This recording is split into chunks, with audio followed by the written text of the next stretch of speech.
Hello, this is a guy who likes fanfiction and is too lazy to read, so here is the Throne of Heaven in audio form. Check the description for the links to the author. Chapter 76, Ties. Tatsuki frowned. Even if Ichigo had said that he and his dad had managed to chase off the Eren car who had attacked them on their own, she was surprised he'd taken it as well as he had. He seemed too relaxed for having just faced something that could have killed his sister, especially when he was leaving them with only Ishine to watch them. Even if the man had revealed he could fight after all, he was still not the most serious of person, and Ichigo in particular would not normally trust him to such an extent. It felt like her best friend was not telling them everything about the fight, but Tatsuki couldn't think of a reason why Ichigo would hide anything important. Despite this, the feeling remained. At least, he seemed to have collected a lot of information from the battle, which he was now sharing with Rukia. The Shinigami was frowning as she listened to Ichigo report the names of the Espada he had been given, and answered. None of those names ring any bells to me, but then, you said Grand Fisher changed his name, right? When Ichigo nodded, Rukia sighed, commenting, then we can't exclude any of these people being some dangerous hollow who we just know under another name, although the doubt in her voice made it clear that the lack of certainty there made it impossible for her to do anything with the information. That much Tatsuki could understand. Rukia had looked very interested when Ichigo had brought up the matter of names, apparently being hopeful they could either exclude the possibility of Aizen having recruited known threats or at least having an idea of what they might be up against, and the lack of match for even a single one of the Espada to known names completely shot that idea down. Still, Rukia visibly collected herself as they got in sight of the meeting place. Tatsuki envied the quick recovery, since she wasn't sure she would have been able to match it in her place. Making plans, and adapting them to changing circumstances, just wasn't one of her strengths. However, it quite clearly was one of Rukia's strengths, as the young woman seemed to easily switch gears from reflecting over Ichigo's information to how best to make use of it while treating with Hiyori's group, as she said to herself, in a determined tone. Well, if nothing else, this is going to make treating easier. Having a looming threat to face and being able to provide intelligence about it ought to impress on them the importance of cooperating. Upon seeing the Vizard, however, Tatsuki found herself doubtful of Rukia's positive attitude. While they looked fine, in a physical sense, there was a certain tiredness to the way they were standing, as if all of them had just gone through a grueling exercise after a night without sleep. It wasn't anything easy to point out, but a lot of little things that, to Tatsuki's eyes, didn't match the group's general nonchalance. The color to Berna's hairs looked like it had been applied more sloppily than her usual perfect differentiation between the two sides, and instead of being chattering away at one of the others, she was silent. Guid Bat, by contrast, was always silent and unobtrusive, but he would also generally be standing right next to Hiyori, looming to project strength, whereas now he was leaning on the wall, his shoulders somewhat hunched, eyes starting at the ground. Hakujin's mustache looked like it hadn't been trimmed, and his generally formal clothing was very slightly askance, not so much to not make him look elegant, but when compared to his generally perfectly tailored clothing, it was noticeable. Kyuna, who normally stood somewhat to the side and with an always vigilant attitude, was instead in the middle of the group, slouching in a way that would cost her a couple seconds if she had to jump into action. And, of course, there was Hiyori. She was in front of the group, leaning on her released Shikai as usual, and to a random observed, she might have looked as relaxed and carefree as always.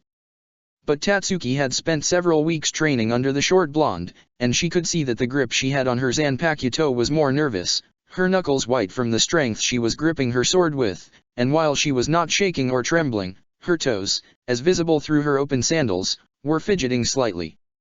Her eyes also continued to occasionally stray to her sides, as if worried about something jumping out of the shadows of the nearby alleyways, instead of being confidently focused straight ahead on their group as they usually were. Overall, to Tatsuki's eyes, Hiyori looked genuinely nervous, and considering that she'd never seen her teacher be nervous about anything, she had to wonder what had brought this all about. While Rukia didn't know Hiyori as well as Tatsuki did, she wasn't any less observant, probably more so, if Tatsuki was being honest with herself, and so it was no surprise that, upon approaching the group, she slowed her steps down and asked, her brows furrowed. Is everything all right? Fine. Now get on with it. The way Hiyori had almost growled those words, she was clearly not fine at all, and if it had been up to Tatsuki, she would have asked what had her so on edge. Rukia, however, seemed to decide that a more diplomatic approach was the best way to handle this, as she said, raising her hands in a placating manner. "I will, don't worry." Hiyori nodded curtly, motioning with one hand for Rukia to hurry it along. Rukia sighed, running a hand through her hairs, then explained. "So, it seems that Aizen is on the move. He sent 2 of his commanders, they call themselves Espada, to attack us. One of the 2 destroyed our local headquarters before retreating, which means we won't be able to contact Soul Society until we've restored the communication equipment, which will take a couple of days.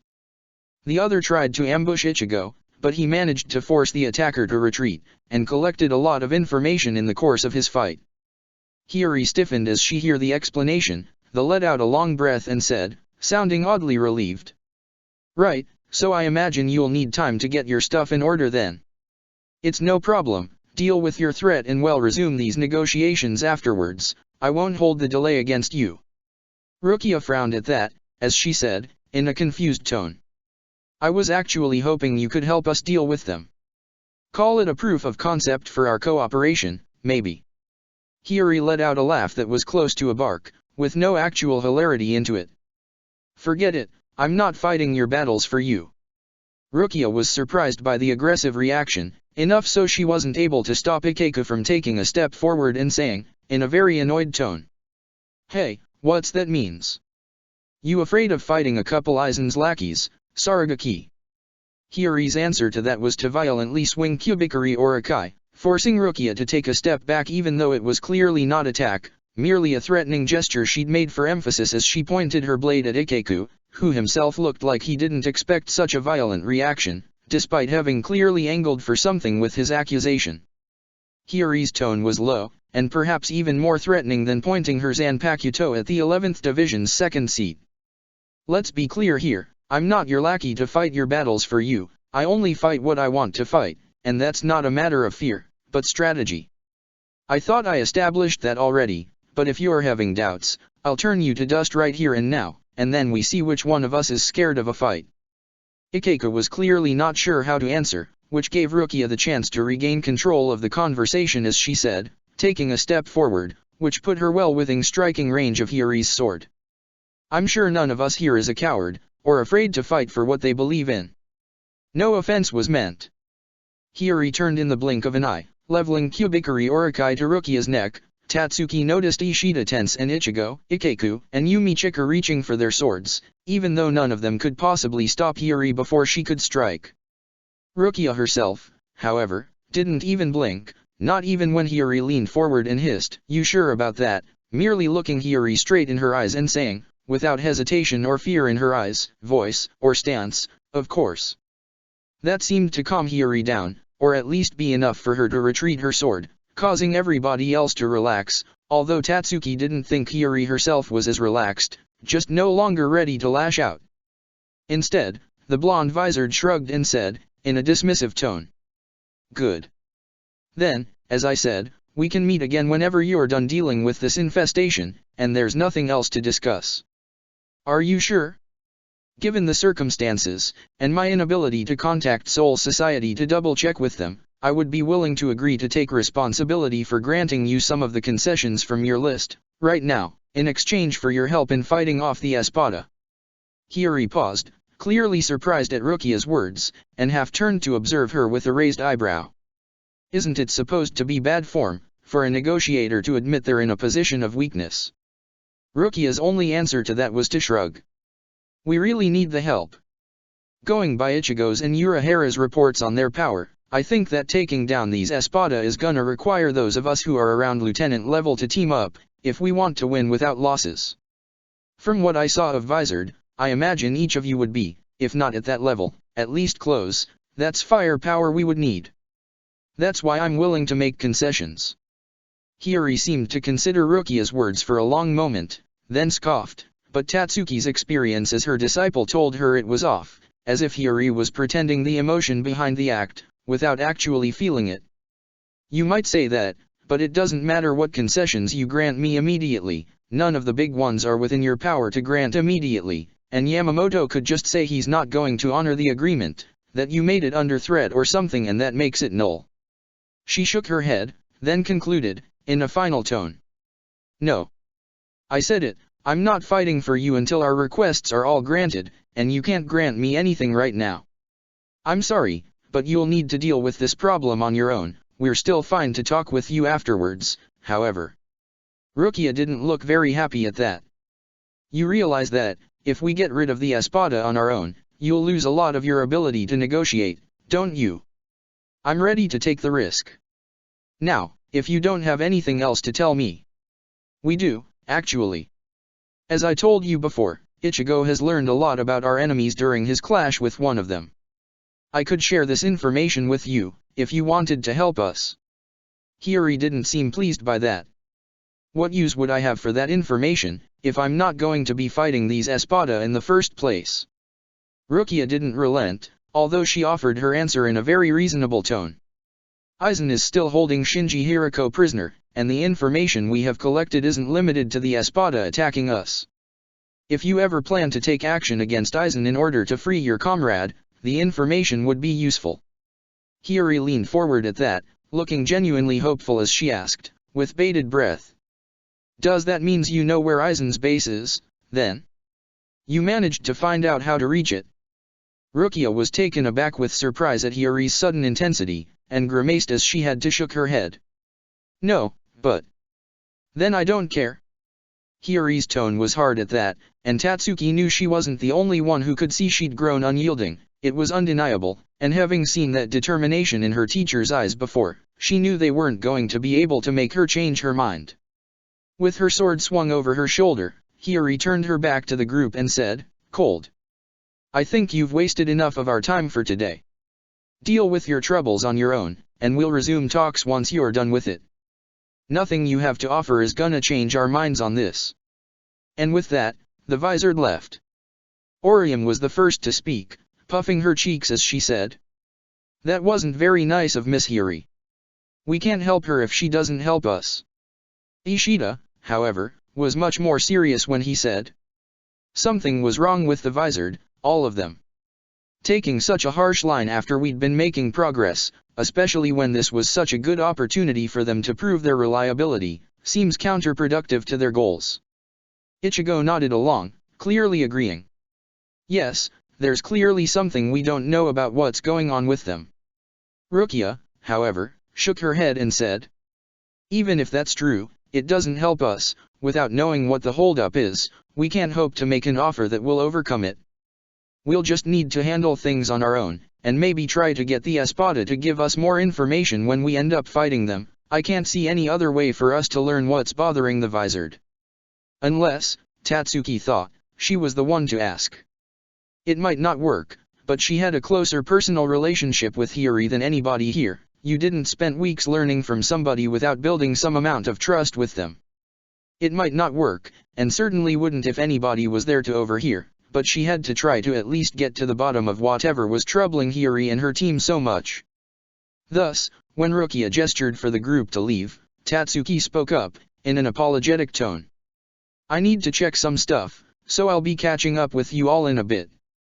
Ichigo looked doubtful at that, and moved closer as he said, his brows furrowed. Tatsuki, we've dangerous people skulking about, none of us should be going around alone. She wasn't sure how to react to the genuine worry in her best friend's voice. It wasn't like he didn't have a point, but she had to at least make the attempt to learn what Hiyori was so worried about. It took her a moment to figure out what she could answer, before she remembered how something about the way Ichigo had been recounting his story hadn't seemed to match to her. Thus she said, in a whisper so the rest of the group wouldn't hear. Look, you kept something for yourself about your fight with the Espada, didn't you? He was surprised, but she saw in his face that she was right, and also that he wasn't happy about whatever he was keeping secret. Still, she didn't want to press him for the truth. He wouldn't be keeping a secret if he didn't think he had to, and more importantly, it doesn't matter, I trust you know what you're doing. Can you just do the same for me? I wouldn't be taking the risk of going around alone while we're under such a threat, if it wasn't important. Ichigo looked taken aback, but then he let out a sigh and said, Go, I'll find a way to justify it to the others. Just be careful, okay? She nodded, then quickly left, moving after the Vizard. They were good at hiding their Ryotsu, but Tatsuki had had to find and track them before, and when she knew both from where they'd started, and a general idea of which direction they were heading for, since the area where she trained with Hiyori was in the same direction.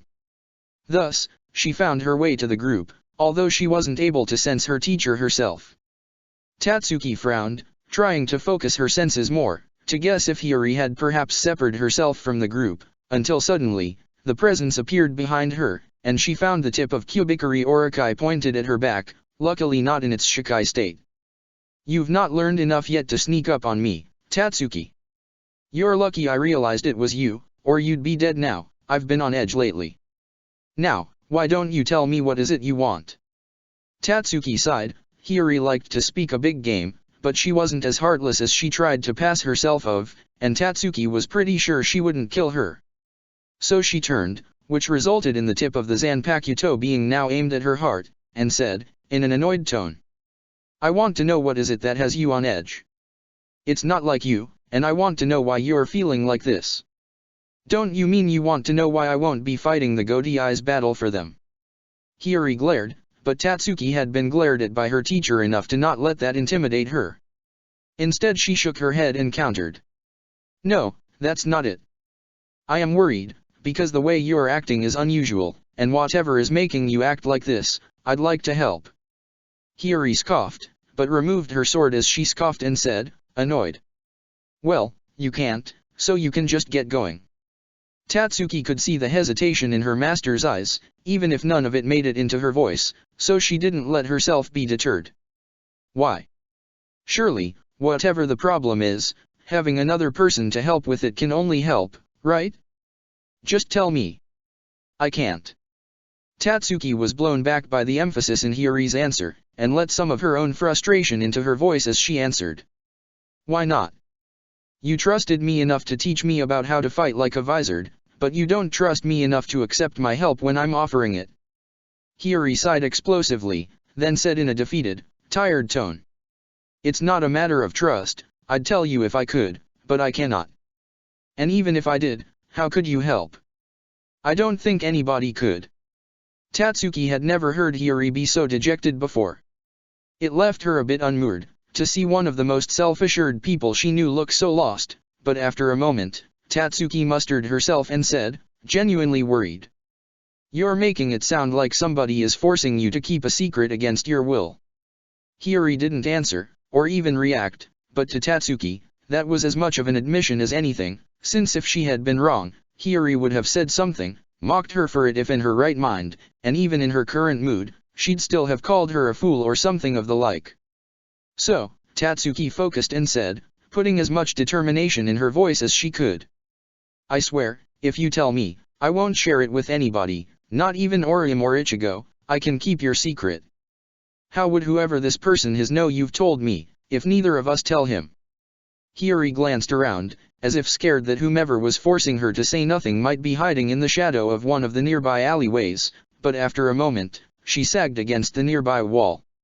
"Whatever, I guess it won't change the situation much, not like we can do anything." Tatsuki leaned forward, placing a hand around Hiyori's shoulders. "What do you mean?" "I mean that Aizen contacted us. He sent one of his espada to deliver an ultimatum to us. We have 1 month to join forces with him, or he'll torture Shinji to death." There was a haunted quality to Hiyori's eyes that, paired with the hollow tone she was speaking into, genuinely scared Tatsuki in a way she'd never been before. To see her normally spirited master so broken was not something she'd ever expected. Hiyori didn't notice, however, clearly lost in her recollection as she continued. "Tatsuki, the espada that was sent after us to deliver the message, he defeated us like it was nothing. He might even be as strong as Captain Kenpeki. I'm not sure why Aizen would even care to employ us when his new servants are that powerful, but even if it's only the one, and the rest are closer to our level, it changes little." Only then did she look up into Tatsuki's eyes, and concluded, "And if we tell this to anybody, that'll be the same as refusing the ultimatum. That's why I couldn't tell you, but as I said, it really doesn't matter, whether we accept or not, we're at Aizen's mercy either way." Tatsuki frowned at that. It sounded like a difficult situation, and Tatsuki could sympathize with feeling completely outclassed by an opponent she couldn't defeat. She'd been in the same condition after she lost to Mashiro Kuna, but she'd made it through, and was stronger for the experience now. She'd just needed Hiyori's help to do it, and Hiyori needed her own help. Tatsuki just wasn't sure how to provide that help. She couldn't really help train her own master to be stronger. However, looking into Hiyori's defeated eyes, she couldn't help the sense of determination growing within her, to chase that look away. So, she sat down next to Hiyori and said, trying to look for something she could use to make her master feel better. "So, has Aizen promised you anything, in exchange for your help?" Hiyori scoffed, a small spark of her usual defiance showing in her tone for a moment. "As if he just made a threat, not like we were in any position to make demands, anyway." That seemed either incredibly sloppy of Aizen, or incredibly confident.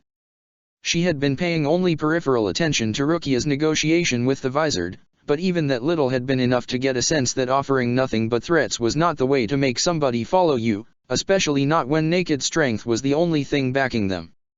In fact, it was especially bad of a strategy against somebody like Hiyori and her fellow 11th Division people, who would fight against imposition out of sheer spite. Apparently, her silence has dragged on too long, as Hiyori frowned and asked, confused. "What are you thinking about?" Unsure how to explain her confusion, Tatsuki cast her thoughts to the next weirdest thing about the whole situation, and answered. "Just that it's strange to hear you speak as if you trust Aizen now." Hiyori's brows furrowed at that. "What do you mean?" "Well, you didn't trust Aizen at all when he was pretending to be friendly. It's weird that now that he's revealed himself for what he really is, you would expect him to keep his word." Hiyori blinked, and then a certain look of self-recrimination formed on her features. "I guess I can see your point, but there's not really much I can do about it, is there? I just have to hope he'll keep his word and not hurt Shinji, and even then, I can only hope for that if I do what he wants. It's not like I know where he's keeping him, to try and save him like you did Kukaki. It's not just that I can't see a way to beat his espada, is that fighting him wouldn't even achieve anything other than ensuring Shinji is killed. There's truly nothing I can do, other than do as Aizen asked." Tatsuki nodded, then a sudden idea formed in her head as she asked. "How do you even know he hasn't killed Shinji already, and is just stringing you along?" Hiyori grimaced and answered, annoyed. "I don't. I have no proof, but what does that matters? Why don't you ask him for a proof?" Hiyori looked puzzled, but an idea, almost a plan, was starting to form in Tatsuki's mind, not just to help Hiyori recover her belief in herself, but also to save her friend, and maybe even give the Vizard a good reason to cooperate with Rukia and the others. So she went on to explain. "If Aizen truly wants you to work for him, then you get to make demands, don't you? After all, you said his espada could have killed you. The mere fact he didn't means that, for whatever reason, he can't. It means that we are the ones with the leverage, the ones who can make demands." Hiyori looked energized at the idea for a moment, but then she frowned and said, "But even if he accepts to show us that Shinji is alive, how does that helps? You said it before, didn't you? That you can't really fight your way out of this and save Shinji, even if you had the power to stand up to his espada, because you don't know where he is. But if he shows you..." Tatsuki trailed off, grinning, and Hiyori grinned back as she concluded the sentence for her. "Then mounting a rescue mission suddenly becomes possible." Tatsuki nodded, then added, closing her fist. "And when you do, I can help. I won't need to tell anybody about it, it would help if I did, of course, but even when keeping the secret, I could still organize something. Ichigo and Orium would trust me absolutely, and I'm sure I can count on Chad and Ishida at least, if not all of Rukia's friends, to back me up even if they don't know what I need backup for. And, we don't really need to beat the espada to manage it, we just need to distract and get around any guards Aizen has and escape." Hiyori nodded, looking much more determined now. "Yes, that might work. We just pretend to go along with the plan, but we use it to find out where Aizen is hiding, and then use it to rescue Shinji." Tatsuki grinned at seeing her master had recovered her morale. From the sound of it, it was likely going to be even harder than rescuing Rukia had been, but then, Tatsuki had not lost her willingness to put her life on the line for her friends. She'd just learned how to be less reckless about it, and if they managed to outsmart Aizen by using his plan against him, that'd as good as prove it. And considering how much trouble the man had made for her friends, she couldn't wait to see it happen. Chapter 77, Objectives. As he entered his master's house, Uriah couldn't help but feel like it was a bit of a waste of time. He wasn't allowed into the conference room where the discussion between the various Quincy leaders took place, and while his presence, ostensibly as part of the security, despite the fact that most of the people in the meeting were probably more capable users of the Quincy arts, gave him some chance to interact with the other Quincy, he didn't see the point in being present for something he wasn't able to contribute to. It didn't help that, as Kurosaki had pointed out, moving alone while Aizen's subordinates were around was not that good of an idea. He hadn't insisted that everybody had to move around with somebody watching them. Uriah suspected that Ayasukawa had argued the point in a manner that left Kurosaki feeling like he shouldn't badger everybody else about it when she'd gone off on her own, even if none of them had overheard what their argument was about. It wasn't that Uriah wasn't confident enough in his abilities that he had little doubt he would be able, if not to win, at least to escape if he was attacked. After all, even Master Haiwan had commented that his Hirin Kyoka was above even some other Quincy masters he had met, and while Uriah didn't like the idea of retreating, he wasn't so prideful that he'd refuse to do so when faced with undeniably superior opposition. The thing that annoyed him was that he even had to take such a risk while doing nothing concrete, other than showing Master Haiwan had capable students he could station as guard. And, of course, the company didn't help. "Oh, Ishida is here. Deigning to spend time in our presence, what an honor," he sighed, standing guard in a corner while ignoring Black constant needling. The American boy seemed to enjoy being a constant pain, and he made it impossible to have a conversation with any of the other students, not that any of them was particularly interested in talking to anybody, anyway. He took stock of who was present, noticing Menina's and Candice, a pair of girls from the French Quincy group, one with her hairs dyed pink and the other a blonde, who were chatting together and ignoring everybody else, as usual. Similarly, Bambietta Basterbine was speaking with another member of the French delegation, Giselle Guel, a thin and tall girl with very long black hairs. The two had apparently met before, and preferred chatting with each other to paying any attention to the rest of the group. Then there was Shizdomino, one of the member of the German delegation, who was noticeable for the tattoo shaped as leopard spot around his left eye and the thin square glasses, who always spent his time reading one book or another. Uriah frowned when he noticed that, among those missing from other delegations, King Du also wasn't around. Hashwal was, but he was standing serious and trying to project an image of vigilance that, Uriah couldn't help but agree, was the actual appropriate attitude they should have when their task was to stand guard. Thus, Uriah strove to do the same, standing still and presenting a front of seriousness and professional attention. The wait was long enough, and by the end of it Uriah was considering whether he should break his stoic seriousness and just punch Black, but he managed to resist the impulse until the Quincy masters left the conference room. While most of the masters dispersed on their own, Quiljopi was walking next to a skin Navarre. The French man was very tall and thin, but not as much as the German, which resulted in Opie's looming over him slightly.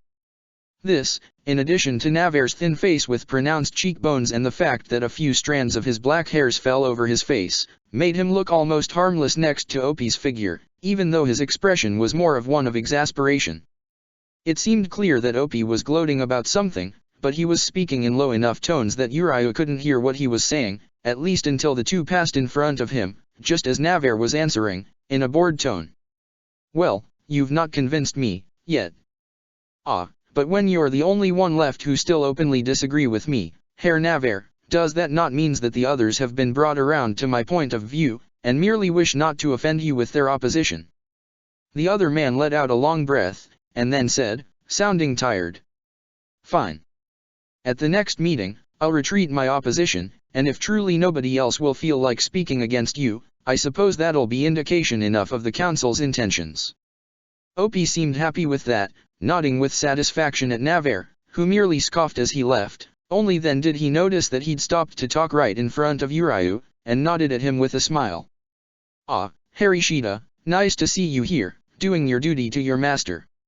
Have you considered my offer?" Having the support of the Ishida clan in our endeavors would certainly make for a much greater chance of success, and of course, it would be an honor to have your people at our side. Uriah bowed his head respectfully and answered, trying to deflect the attention as usual. From your discussion with Master Navarre, it seems that you do not need any additional support, Master Opie. With the man's eyes hidden behind his tiny round red glasses, Opie's smile looked especially menacing as he answered, his tone confident. Well, one can never have too much support in these things. And you should also consider the benefit of joining an already successful group. It would only improve your ability to ensure the future of your clan is a bright one. The man clapped Uriah on the shoulder, then left. Only once he wasn't in sight anymore did Uriah allow himself to shudder. While he was considering trying to insert himself in the matter of Quincy politics in order to encourage them to change their position to help against Aizen, especially now that the man had started sending kill squads into Karakura, he certainly didn't think Opie would be the right person to speak with on the matter. Navarre, on the other hand, if he was really in so clear opposition to Opie, might appreciate some support. Uriah wondered if he should seek out the French group and speak with him, but before he could, he was distracted as Hashwal commented, "That's not good news at all."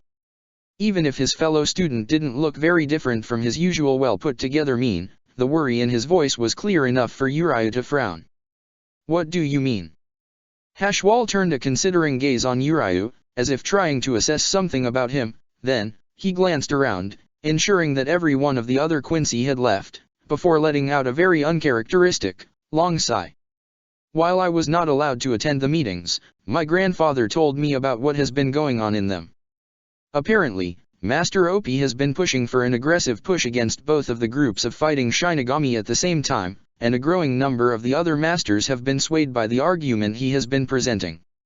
Uriah's eyes widened at that. He'd known the man was not the type to approve of a compromise or even wait patiently. He'd trained his disciples almost like an army, but he'd not have expected the other masters to side with such a stance. And Master Haiwan has not spoken up against doing this. Hashwal shook his head. "Grandfather does not want to appear partial, and I am not sure if he has made up his mind yet, but if every other clan agrees to take action, it might not matter." Uriah wasn't so sure about that. Master Haiwan was the oldest Quincy alive, he was greatly respected and his words carried a lot of weight. But even with that, he could see why Hashwal was worried, and it made sense to look for some way to change the mind of other masters. And, with his new resolution to make what use he could of his position as the only Ishida currently active as a Quincy to influence the other clans' politics, the decision to try and interfere was easy. Navarre seemed like he was willing to oppose Opie. Perhaps we could speak with him, try and get his help into changing people's mind. Hashwal seemed surprised at Uriah's suggestion, but after a moment he commented, sounding sad. "I doubt that would be sufficient. You heard him say he was going to surrender, and even if he refused to, he did say many of the others already accepted Master Opie's position. We would need to provide Master Navarre with some extra argument, something he could use to change the minds of the other masters." Uriah nodded, trying to get a sense for whether using his clan's name would be enough, but Hashwal looked thoughtful, then asked, in the tone of somebody who was putting a plan together. "You said one of the people who are working with the Shinigami comes from a Quincy bloodline, but has gained Shinigami powers, if I am remembering correctly. Is that accurate?" "Of course. You think that would matter?" "I checked for his past, and while Kurosaka's mother was a recognized Quincy, she didn't come from any greater clan, she was more of an independent operator." In fact, Uriah had checked in response to Master Haiwan showing recognition for the name, back when Uriah had first mentioned it to him. The research had not made it any clearer, but, if the woman had been anything like her son, Uriah had to assume she had distinguished herself enough before dying that Master Haiwan had kept some memory of her. It was the only thing that made sense. Seeing the confusion in Uriah's eyes, Hashwal explained himself. "I would like to get an explanation of how he managed to acquire Shinigami powers from him, directly. I feel that, if I have a clear idea, maybe see him in action, it could help me get a solid grasp of how likely replicating the procedure actually is. You cited it as the primary benefit of cooperating with the Shinigami, and if the boy is capable of persuading me you have the right of it, I could speak with grandfather in private and persuade him of the value your idea has." Uriah frowned. "Why are you telling me this?"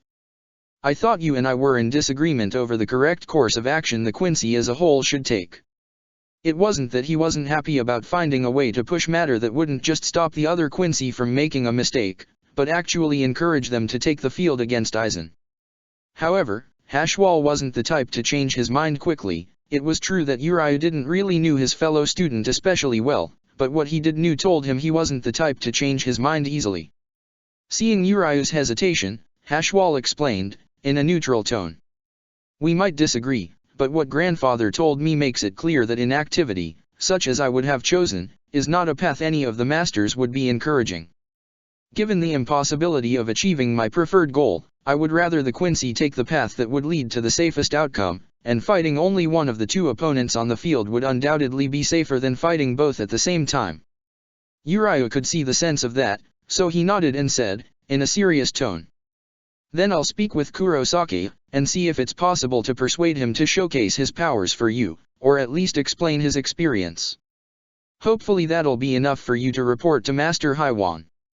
The other man nodded, as usual, his expression was still serious and controlled, rather than a smile, but Uriah could perceive a glimmer of satisfaction among his fellow students' feelings. Then Hashwal went on to say, in a tone clearly meant to inspire caution. Do remember that grandfather command that you not involve the Shinigami without the authorization of the Quincy Masters is still to be observed. You need to ensure that our investigations do nothing that might imply the Quincy would join the Shinigami. That might be the goal, but it is not to be acknowledged explicitly. Do not worry, Kurosaki can be discreet. I'll make sure to impress the importance of hewing to it in this instance. He will understand the importance, he has plenty of his own reason to want this to succeed. That is good to hear. Thank you for the cooperation.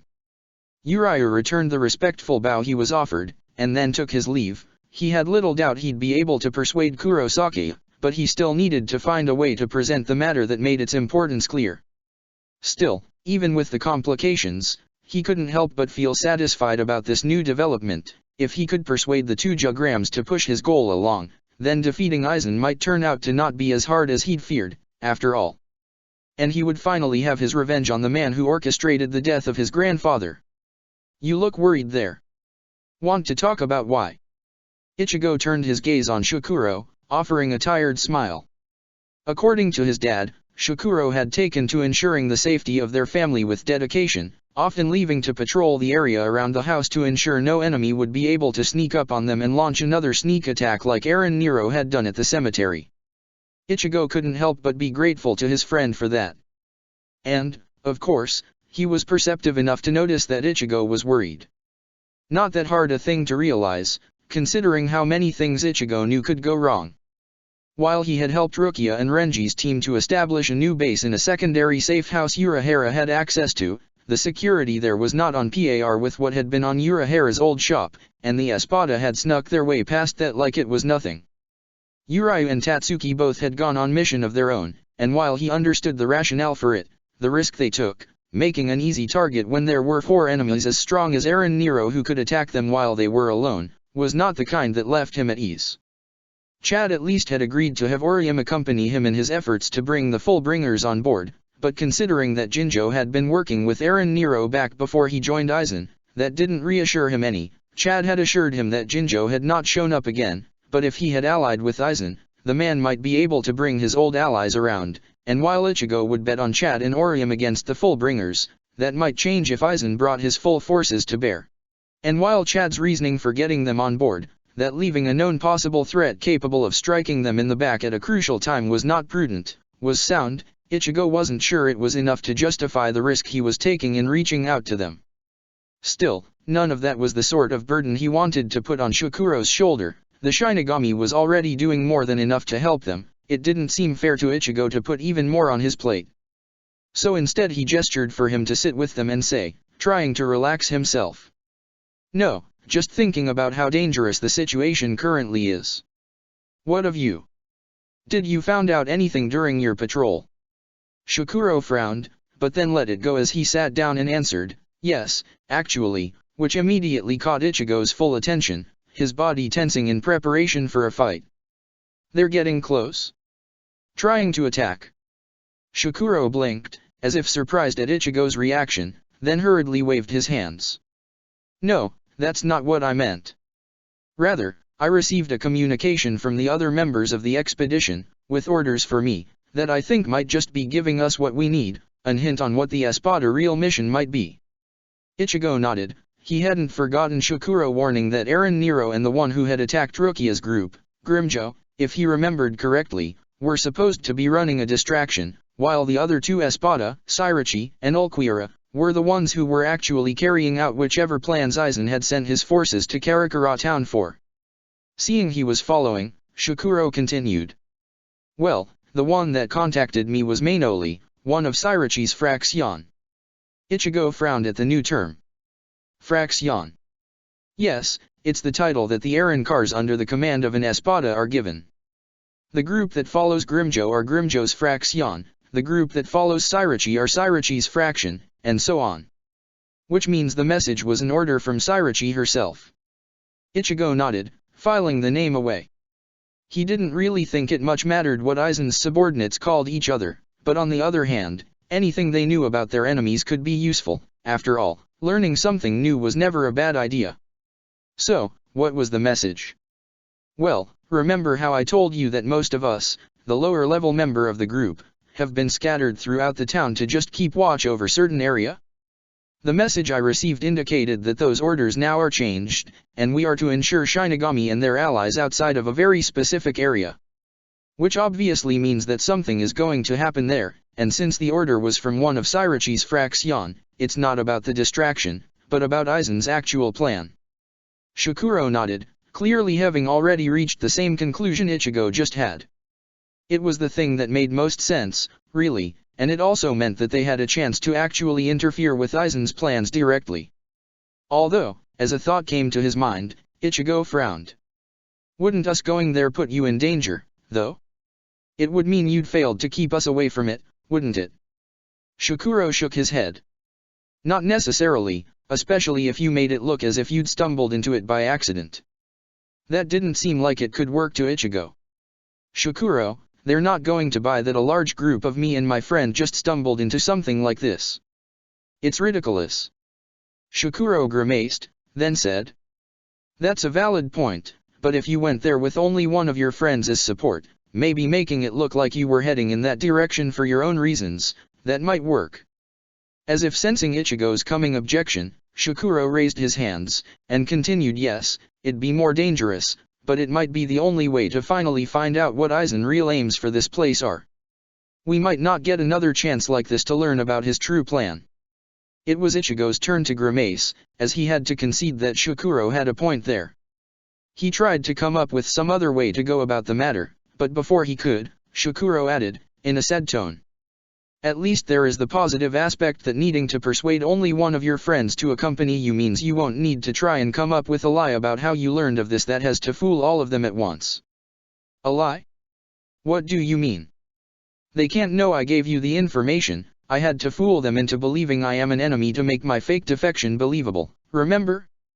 They might not believe the information if they knew it was coming from me, and even if they did, that'd mean revealing what I'm doing, and the risks of that are just too great.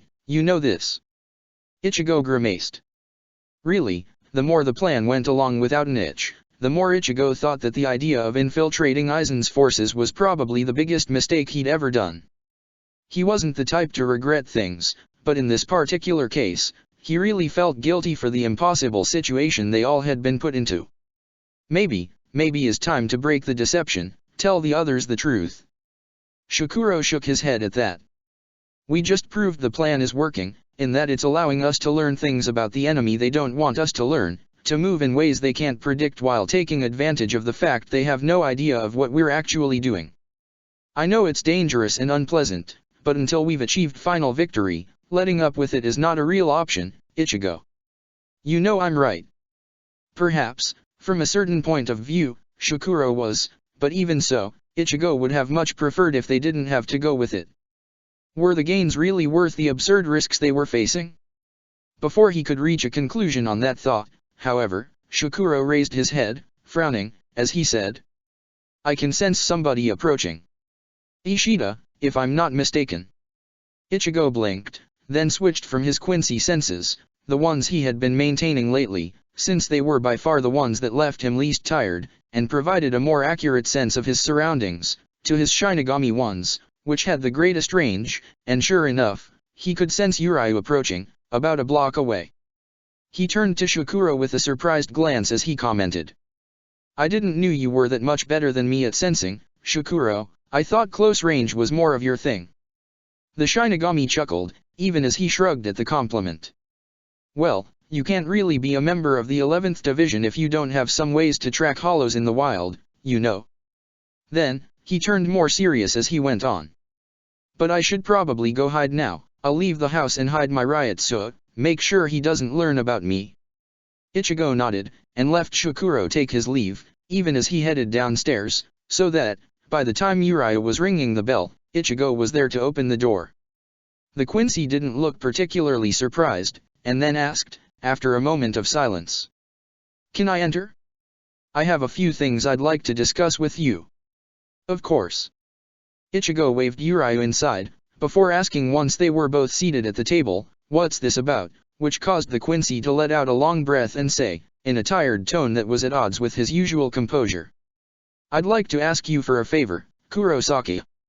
That was unusual. Urayu had pretty much inserted himself into Ichigo's group of friends, but he'd never actually gone so far as to ask the help of any of them for anything. In fact, he was usually the one offering help, and not really in ways that could be refused, either. Thus, despite the current situation making Ichigo a bit apprehensive over what this might be about, he also felt a genuine curiosity to learn what circumstances could possibly have led to this. "Well, go ahead and ask, what sort of favor is it?" "The sort that would also help you, and in fact all of us, if you were to grant it." That sounded weird, and Ichigo didn't hide his puzzlement. "Are you trying to be mysterious on purpose?" Urayu seemed genuinely surprised, then grimaced, and shook his head. "No, let me explain. You know how little I like Shinigami, so I don't imagine you'll be surprised to hear that my master, and a few other Quincy I know, have an ever dimmer view of them." Ichigo nodded. That made sense, although he wasn't sure why Urayu would bring it up. The Quincy seemed to have expected that, as he went on, in an apologetic tone. "So, I hope you won't think too badly of them once I tell you that, when I asked for them to join forces with the Godi I-13, my master didn't simply refuse, but actually forbid me from even mentioning the possibility of such an alliance to any of the Shinigami I know." Despite the best of intention, Ichigo couldn't help but be annoyed with Urayu's teacher and whatever other Quincy were so opposed to Shinigami they'd refuse to join forces against an existential threat like Aizen, but taking it out on Urayu wouldn't help anything.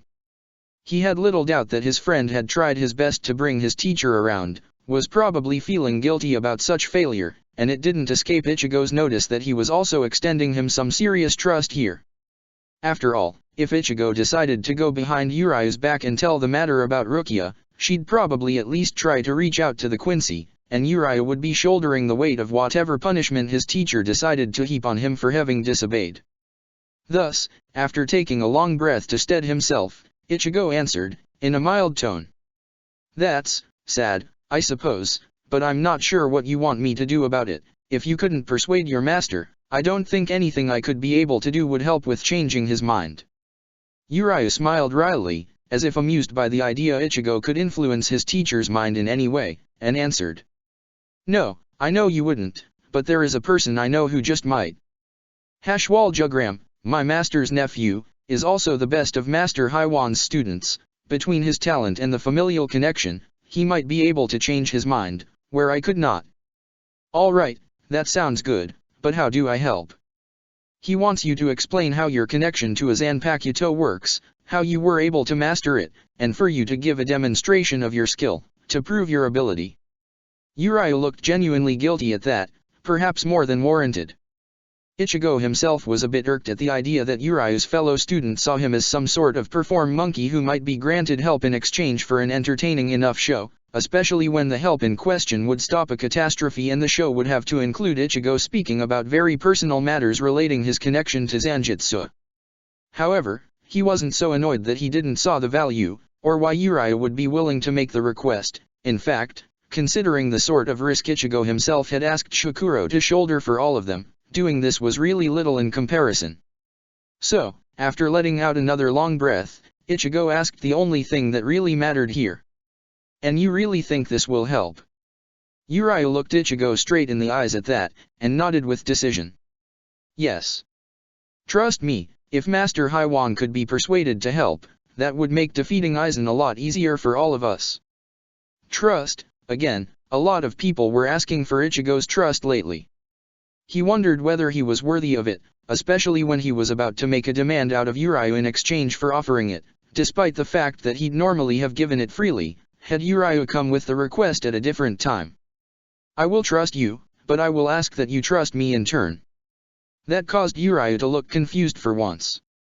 "What do you mean?" "I mean, there is a way to make this demonstration you want me to that will also give us a lot of intelligence about Aizen, but it's going to be somewhat risky." Uriah's eyes narrowed at that, and seeing that he had the Quincy's full attention, Ichigo went on to explain. "I've learned that one of Aizen's Espada will be doing something in town, I don't know what, but I know where. The area is being surveilled, so we can't go there in force, but if I were to give you and this Jugram an appointment in that place, and we made our way to the area independently and just happened to stumble on the Espada at the time, we might be able to catch them by surprise." As Ichigo's explanation went on, Uriah looked genuinely shocked, but then he turned more serious and asked, some suspicion in his tone. "How did you found all of this out?" Ichigo steeled himself and said, as serious as he could manage. "I cannot tell you that." "Cannot, or don't want to." Keeping himself from letting out a snort at that wasn't easy, but Ichigo managed, limiting his reaction to just a shake of his head as he answered. "I want to, but I can't. That's why I'm asking you to trust that this information is true and reliable, Uriah, in the same way you're asking me to trust you that changing your teacher's mind is fundamental." Uriah clearly spent some time considering the matter, before eventually nodding, slowly, as he answered. "All right, I will. I imagine your plan is for me to tell nothing to Hashwal, so that we can have his reactions help sell the ruse that we just stumbled into it, while also using it to make sure he can't back out of it, and we get his help when it inevitably comes down to a fight with an Espada." Ichigo shrugged at that. "You would know him best. If you think you can persuade him to walk into a fight with an Espada when you've said your fellow Quincy don't want any part of this fight, you could mention that seeing my powers in action during a real fight would make for a better demonstration." Uriah seemed to consider that, but then shook his head.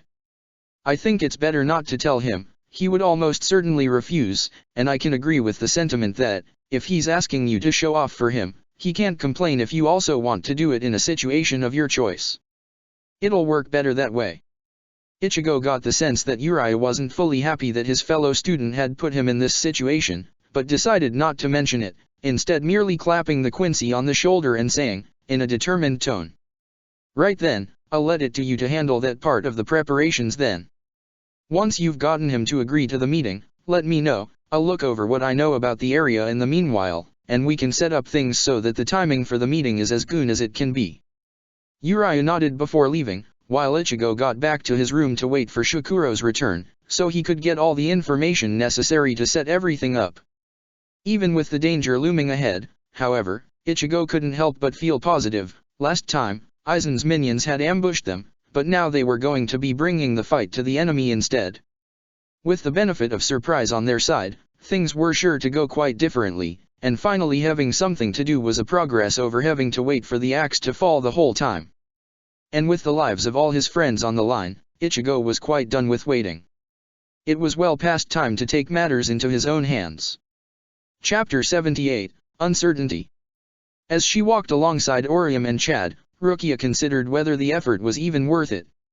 She had been working with Renji and a very uncooperative Urahara to prepare a trap for the Espada who had attacked the 6th Division, should he show up again, and interrupting that to go talk with the Fullbringer group didn't seem like it was worth the effort. Unlike the Visored, who had Shinigami training, Zanpakuto of their own, and the advantage of hollow regeneration to make them a meaningful asset against Aizen, at least in theory, Rukia wasn't sure any of the Fullbringer were strong enough to help in the fight. While Ichigo had raised the reasonable point that they should still be brought on board just to ensure they didn't go around causing trouble that might be a distraction at a critical moment, Rukia wasn't really comfortable going to them to actually negotiate an alliance, because it felt a lot like she was asking to put themselves at risk for her goal to people who might not have the strength to survive it. And she still didn't like the idea of leading people to their deaths. It wasn't that she didn't want to lead, at least not exactly. After her friends had gone against the might of the Godii to save her, she knew that, if people wanted her to take the lead and were willing to risk their lives for her of their own accord, she now understood that shying away from the responsibility was not just, no matter how much she feared that a single mistake on her part might lead them to get hurt. But going after people specifically to get them to let her lead them into danger and trust they'd get on the other side in one piece, that, she wasn't so sure about. It felt arrogant, and also, if she was honest with herself, left her somewhat uneasy at the idea. Overall, despite having agreed to talk with the Fullbringer, since they needed guarantees and she was the only one available who could provide them, she wasn't sure the idea itself was good. She was not going to back out of it, but she did ask to Chad, if only to sound the possibility of going with something that'd make her feel less guilty. "You're really sure getting them involved is a good idea? I could just offer to give them what they want in exchange of simply being neutral, rather than actually joining us." The tall boy nodded to her in a serious manner, as he explained. "They'd feel restless otherwise. They need closure as much as the assurance of safety from Shinigami retaliation. Passivity isn't in their character, my talks with them proved this to me." Rukia sighed, but let the matter go. She would need to find a way to make use of them that would take advantage of their skill and powers without putting them into danger, since the idea the Fullbringer could go toe-to-toe against Aizen's Arrancars was ridiculous, but if Chad was right that they would have gotten themselves involved in any case, perhaps it was for the best to direct their actions herself. Something of how she was feeling must have been evident in her expression, as Orium chimed in, her tone energetic and encouraging as usual. "Come on, Rukia, I'm sure it'll be great. Ryrika and her friends are going to become your friends too now, and the more friends we have, the easier it will be to use the power of our friendship to beat Aizen. It's going to be awesome." Rukia chuckled at that. There was something infectious about Orium's good cheer. "You're always so positive about things, Orium. I wish I had your easy confidence. How is it you manage to never doubt yourself?" To be honest with herself, Rukia had expected nothing more as an answer than some more Orium's usual tangent, maybe a bit weird, but somehow inspiring. So, she was surprised when, instead, Orium suddenly grew more serious and said, in a somewhat hesitant tone, "That's not fully true, I do have doubts, sometimes." Rukia had to admit to herself that was difficult to imagine. "I've never seen you be anything but decisive." "Maybe? But only because this fighting evil stuff is easy.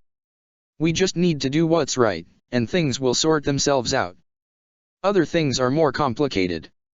Orium trailed off, and Rukia couldn't help herself but to ask. "Like what?" "Like love? Romance stories make it seem so simple, but it's really not at all." Rukia blinked. That seemed quite out of left field to her. Luckily, Chad spoke up, dispelling some confusion as he asked, in a neutral tone. "So you spoke with Ichigo then?" Orium nodded, the gesture still carrying a bit of hesitation. "Yes. I'm waiting for his answer now, but I don't know what to do after. What if he says no? Or even if he says yes, what do I do next? It's so confusing." She put her hands to her head, a confused mix of a frown and a pout on her face, and Rukia couldn't help but chuckle a little at the sight. When Orium turned a confused look in her direction, however, she schooled her features, then put on an encouraging smile. "You're probably overthinking it, Orium. If Ichigo decides he loves you, then you'll find a way to figure it out, and if he doesn't, well, I think your friendship is strong enough to withstand it, and then you'll still find a way to figure it out, right?" "You think so?" Rukia just nodded, which caused Orium to brighten a bit, as she whispered to herself, "Right, we can figure it out," before the confused pout formed on her face again as she asked. "But why is that funny?" "It's not really funny, I was just surprised that the one time you're feeling conflicted, is when you have even more reason than usual to actually believe in yourself. I'm sorry if that offended you." Orium quickly shook her head, patting Rukia on the arm. "Oh no, you didn't. I just didn't realize it, but you're right, with bravery, every challenge can be surpassed, even the challenges of the heart." She pumped her free hand up toward the sky for emphasis, then added. You solved that so easily, Rukia. I didn't knew you were so knowledgeable about love relationships. Rukia tried to avoid snorting at that, because she really wasn't. In truth, she wasn't sure what it was, exactly, that people found so appealing about falling in love. She had never felt that kind of attraction for anyone, and it seemed like a tiresome way to complicate a friendship, when normal relationships were already difficult enough to navigate. But then, she supposed everyone had their own tastes, and the last thing she wanted was to somehow discourage Orium after she'd helped her regain some confidence. So she answered, trying to go for a cautious tone. It's not so much that, as that I have gotten to know you as a friend, Orium, and I trust you to succeed at anything you'd consider important. Orium's eyes widened in surprise at that, and then she hugged Rukia, to which she answered by gently patting Orium on the head, before the other girl disentangled herself and resumed her walk with a more decisive step, as she declared. Right, so let's get to Ryrika and her friends, and we'll find a way to get them to help us out as well. That's good, because we've arrived. Chad's warning redirected both Orium's and Rukia's own attention to a small park. She could see a group of people sitting on benches next to a fountain, and as they got closer, she was able to identify the four familiar figures. The one-eyes, mustachioed Giriko was standing with his back to a tree, dark-skinned Jackie was sitting on the bench right next to it, young blonde Yukio was sitting on the edge of the fountain while playing with his portable game console, and Ryrika, with her red hairs into two long braids and a white bean cap, was pacing back and forth in front of the lot, and once she noticed the approaching form of Rukia, Orium, and Chad, stopped to glare at them, crossing her arms. She was clearly tense, and as soon as the group was close enough she could do so without shouting, Ryrika said, in a pointed tone. I hope you are not going to make this go long, it's freezing here and I want to leave as soon as possible. Is this the Shinigami? Her glare focused on Rukia when she asked the question, and then recognition followed by disbelief appeared in her eyes, followed by her turning toward Chad and saying, in an accusing tone. What's the meaning of this? I remember this twat, and she wasn't in charge of anything the last time, it was the med scientist calling the shots. I thought you said we'd be speaking with a real bigwig Shinigami, how is she going to be able to guarantee us anything worthwhile? Rukia sighed, then took a step forward to draw Ryrika's attention to herself, before answering. I was working under Urahara when we met, that's true, but I'm also the sister of one of the heads of the 46 great families of Soul Society. You're some sort of princess then? I should have guessed from your arrogance. Rukia let out another long breath, trying to keep herself calm and under control, then went on, in as middling a tone as she could manage. After some upheaval that Soul Society went through recently, my brother's influence is at all-time high, and since my actions were a key aspect of him gaining that influence, if I ask him for a favor, he'll grant it to me. She knew that was a bit of an harsh reading of events, and not one that put her brother into a particularly good light, but Rukia needed to sell Ryrika on believing her. And besides, she wasn't about to discuss her complicated family situation with some stranger. The Fullbringer seemed somewhat mollified, but not enough to drop her haughty expression. If your brother is the one with the power, and he'd do whatever you ask him to, why isn't he here?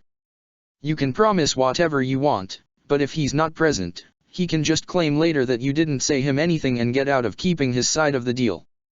From the expression on the other girl's face, Rukia got the sense that she was just doing this to be annoying. It wasn't that Rukia didn't understand the sentiment, she'd defeated Ryrika by turning her own power against her, which had to smart for the other girl, but with what was going on, she didn't have the time to entertain the redhead's need for validation. Thus, Rukia steeled her expression and said, tone firm. I just told you he's important, he has other duties to attend to. Look, you're not gonna get anybody higher up than me to talk with, so either tell me what you want, or accept that you won't be getting it at all. It was a bit of a risk, but with the communications with Soul Society currently still down, Rukia couldn't have brought Byakuya here even if she wanted to. Besides, Chad had said the Fullbringer wanted to be involved, she had to trust that he'd read them correctly, and take advantage of the information. And indeed, even though she was clearly annoyed, Ryrika nodded. Fine. But you've gotta give us what we want in full, or we won't help you at all. And what you want is? Giriko was the one to answer that, in a no-nonsense tone. We want guarantee that Shinigami won't interfere with us if we go against Hollows. We might have had disagreement with Quincy in the past, but on that front, they are right. Shinigami have a treaty of sort with Quincy now. From what I heard, we want Fullbringer to be included there as well. Rukia nodded. That made sense, and was pretty much what she'd expected. Seeing that she didn't have anything to object, Jackie spoke up next. She sounded more tired than Giriko had, as if she didn't really want to be here at all, and had only come to offer moral support to the others. It'd be nice if we could get the chance to come and go from Soul Society whenever we want to, have the ability to visit our dead family there. That was unexpected, Rukia admitted to herself. She considered for a moment, then said, "Things are a bit tense right now, due to Aizen's plot making a lot of people suspicious of possible spy, but I think I could be able to let you do that, if you agree to let us put you under watch while you're there, at least until this emergency is over. Would that be good enough?" Jackie snorted and said, "I suppose it'll have to do," at which point Yukio jumped down from his perch on the fountain's edge and said, in a worried tone, "Also, we need immunity from persecution for anything we did before, working with the Visored. And some form of guarantee we won't be persecuted for it." Rukia could see why the boy in particular would be worried about that, seeing as his power in particular had been crucial to Shinji's plans to infiltrate Soul Society and, unlike the other three, who they had captured early, Yukio had continued to work with the Visored even after Jinjo had left. To Rukia, however, the thing wasn't really a problem. She was planning to get full amnesty for the Visored anyway, making sure the Fullbringer were included in that would be no effort at all. So she smiled and said, in a confident tone, "Of course, that won't be a problem at all. And one last thing." Rukia turned toward Ryrika, since it was clear now that each one of the Fullbringer had a request to make. She held the other girl's gaze with a serious one of her own, and after a moment, the Fullbringer said, in a tone that made it clear she wasn't going to budge on this particular request, "I want the Shinigami responsible for the death of Jinjo's mother to face justice. I don't care what their justification were, they knocked Jinjo out when he was trying to save her, and she was dead afterwards, and that one act is what set him on his path of vengeance. He might not have contacted us after you beat us," and she clenched her fist at this, with an anger that Rukia wasn't sure whether it was directed to Jinjo for abandoning them, or on their group for failing him, "but he's still one of us, and everything he's done was to get justice for what happened to him. He, and all of us, are owed it." Rukia let out a long, deep breath, as this particular request was going to be harder to satisfy than the rest. Then she explained, trying to sound patient. "I understand why you want that. But I can't promise you that without knowing what went down there exactly. You might trust Jinjo's account of the matter, but I'm not so sure he was fully honest." Seeing the anger bubbling up on Ryrika's face, she hurriedly raised her hands in a pacifying gesture as she went on. "However, I'm willing to give it a try. If you can give me the name of this Shinigami, or at least a description, as well as some idea of the exact date this went down, I'll investigate the matter personally, and if there is anything at all about their actions I find wrong, I will ensure they're punished. And if not, I'll at least get them to personally come here and apologize to you. It's the best I can promise, but that's because I don't want to make a promise I might have to break. This one, I know I can keep." Ryrika clearly didn't look convinced, and snapped back. "Do you? And why should I believe that your investigation would be made in good faith? Why would a Shinigami give up one of their own, rather than cover up for them and pretend nothing bad happened?" Rukia almost felt offended enough to be enraged by that, but she took a deep breath and controlled herself. She might know that she wouldn't let an injustice stand, but Ryrika was right that Rukia had no real way to prove her good faith. So, she reached instead for an argument the Fullbringer could understand, and said to her, in a deadly serious tone, "If nothing else, believe that Jinjo caused a lot of trouble for me, and that I'm pissed out enough about that to want to punish whoever was responsible for turning him into an enemy properly. Somebody being ready to go to such extremes out of spite shouldn't be new to you, right?" After all, Rukia told to herself, that was what Jinjo was like. And, evidently, Ryrika found Rukia's claims believable enough, as she ended up nodding, if a bit stiffly. "Fine, I'll trust you for now, but I want that investigation to be over with quickly." "That's not a problem. So, do you have a description of this Shinigami to give me?" Yukio, who had moved forward, clearly more interested in the conversation than the other two, nodded and pulled out a folded paper from his jacket as he said, "Of course. We worked on this together, and then I had my program try to draw up what he might look like from the description. I'm not sure how good of a work it was, however." Orium leaned forwards at that, suddenly looking genuinely curious. "Oh, like in a detective novel? That's so cool." The blonde boy chuckled, clearly happy. "I know, right? It wasn't easy, but I think I did a great job." "How did that work? Can you show me?" "Oh, maybe we could find ways to speed up the process." Rukia shook her head, leaving the two to discuss the matter. With Yukio showing the paper to Orium, she didn't need it right this moment, she could get it later. Instead, she refocused her attention on Ryrika and said, in a more practical tone, "Well, if you're satisfied with our offer, I think we can get to the matter of you helping us out." "Right. So what did you have in mind?" Seeing Orium interact with Yukio had given Rukia an idea of something that would both be useful and keep multiple people out of trouble, so she answered, in a more relaxed tone. "I want you to take up some bodyguard and surveillance work for us." That caused the Fullbringer, except for Yukio, at least, to look perplexed, although they let Ryrika keep being their spokesperson. "What do you mean?" "Well, a number of people we are working with, like Chad and Orium," Rukia motioned to her friends, "live here in the mortal realm. A few of them have families, and they've been worried lately that, while they're out fighting Aizen, he might send somebody after them. They'd be able to put a lot more of their focus into fighting if they didn't have to worry about their loved ones." Jackie seemed pleased at the suggestion, and Giriko was maintaining an undecipherable expression, but Ryrika frowned and asked, sounding offended, "Are you asking us to take on a babysitting job? What, do you think we don't have what it takes to fight at your side, just because you were able to win against us the one time?" Rukia shook her head, countering quickly. "That's not it at all, and if you don't want it, I'll find something else you could do. But somebody will need to be assigned to that job anyway, and you have the benefit of both being local and having familiarity with hiding in the mortal realm in a way most Shinigami won't. I'm asking you because I think nobody else would be able to do the job as well as you could." That seemed to pacify Ryrika somewhat, and then Jackie commented, in a tired tone, "As far as I'm concerned, that's a great deal. We'd get to set up out battlefield in advance, which is better for all three of you, and unlike frontline fighting, we get to take our charges and hide if they somebody who's out of our league, right?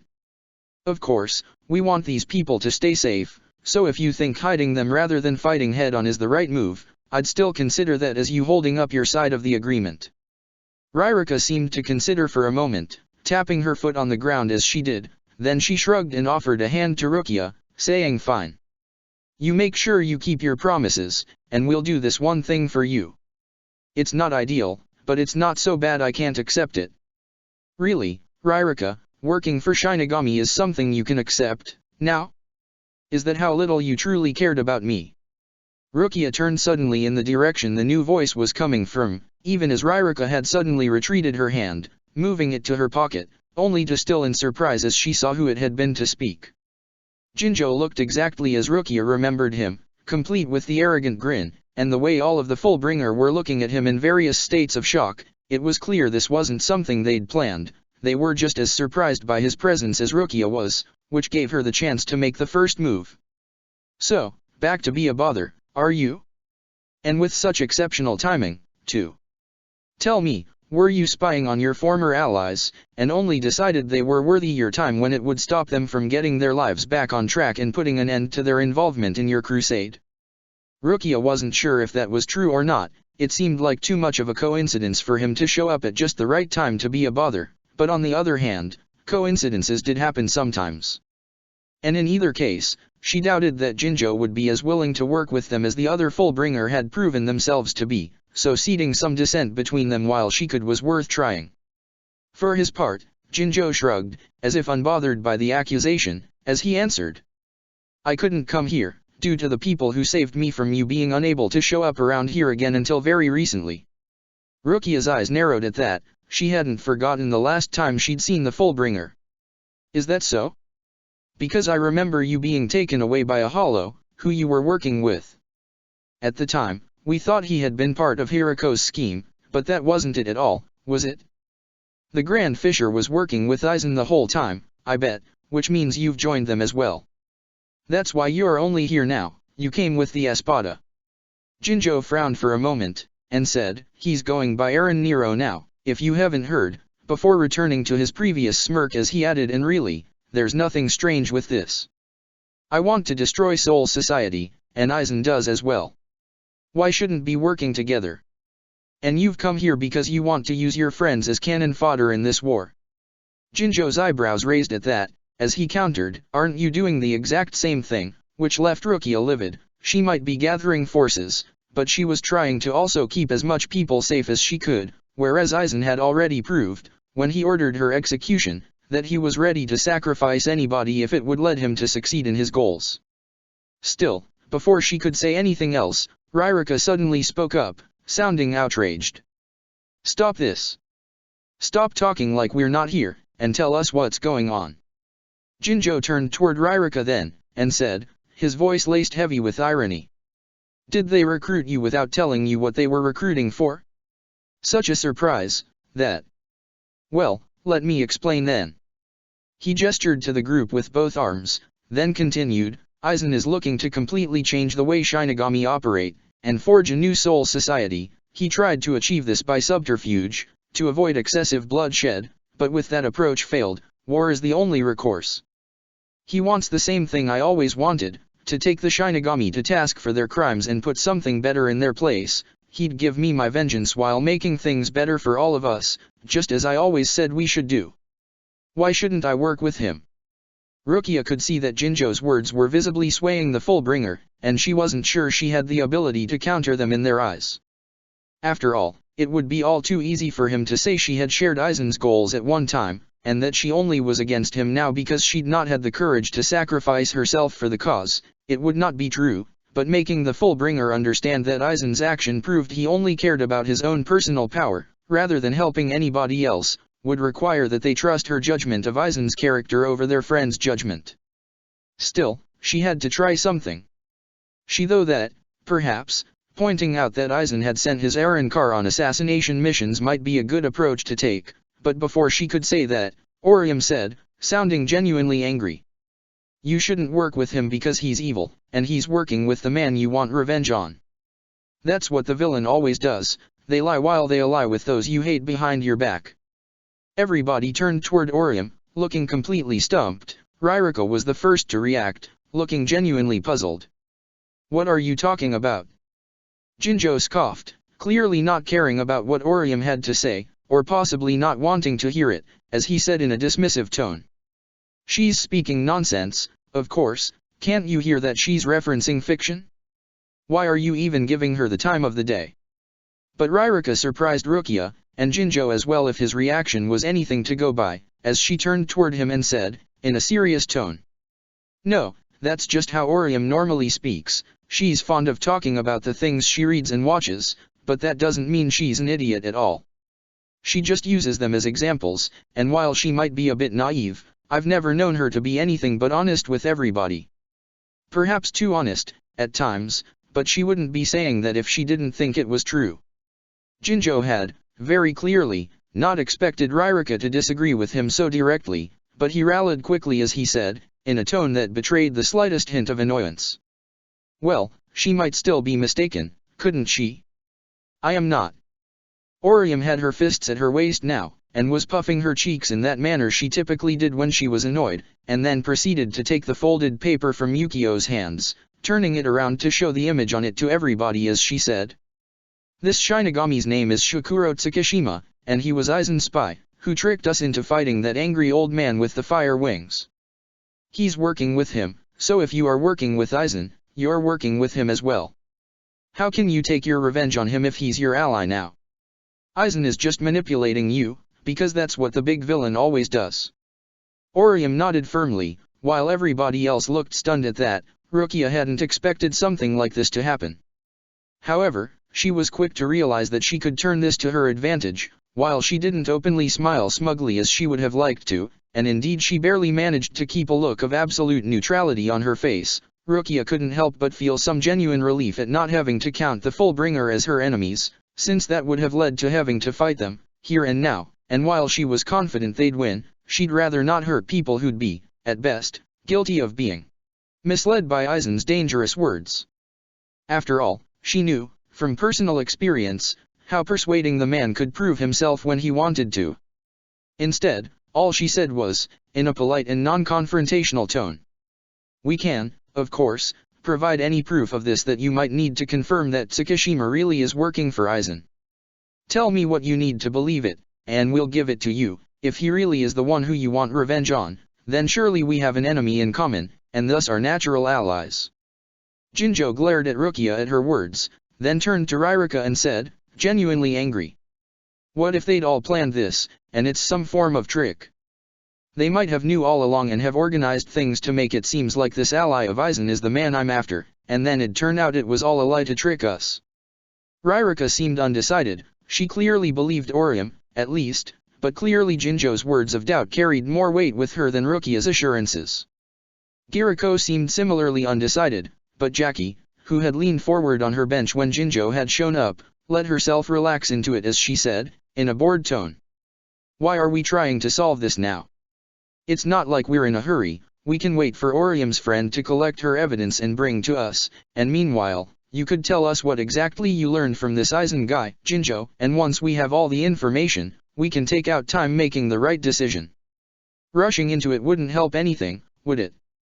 Yukio, next to Orium, nodded along and added, sounding relieved, "That seems the most logical path, right?" even as he threw a scared glance to Orium, who didn't seem to notice, as she was smiling with satisfaction now that it seemed like things would solve peacefully. Rukia wondered if the blonde boy was more scared of fighting Orium than anything else. It seemed funny, considering the girl's personality, but Rukia had seen very little of her fighting ability, so she didn't think it wise to judge yet. If nothing else, waiting wouldn't be hurting anything, proving Tsukishima's true allegiances wouldn't be difficult at all, so she nodded and added, in an agreeable tone, "If you want us to wait, that's not a problem for me." That seemed to be enough for Ririka, at least, as the redhead nodded with decision. "Yeah, we don't need to rush through it.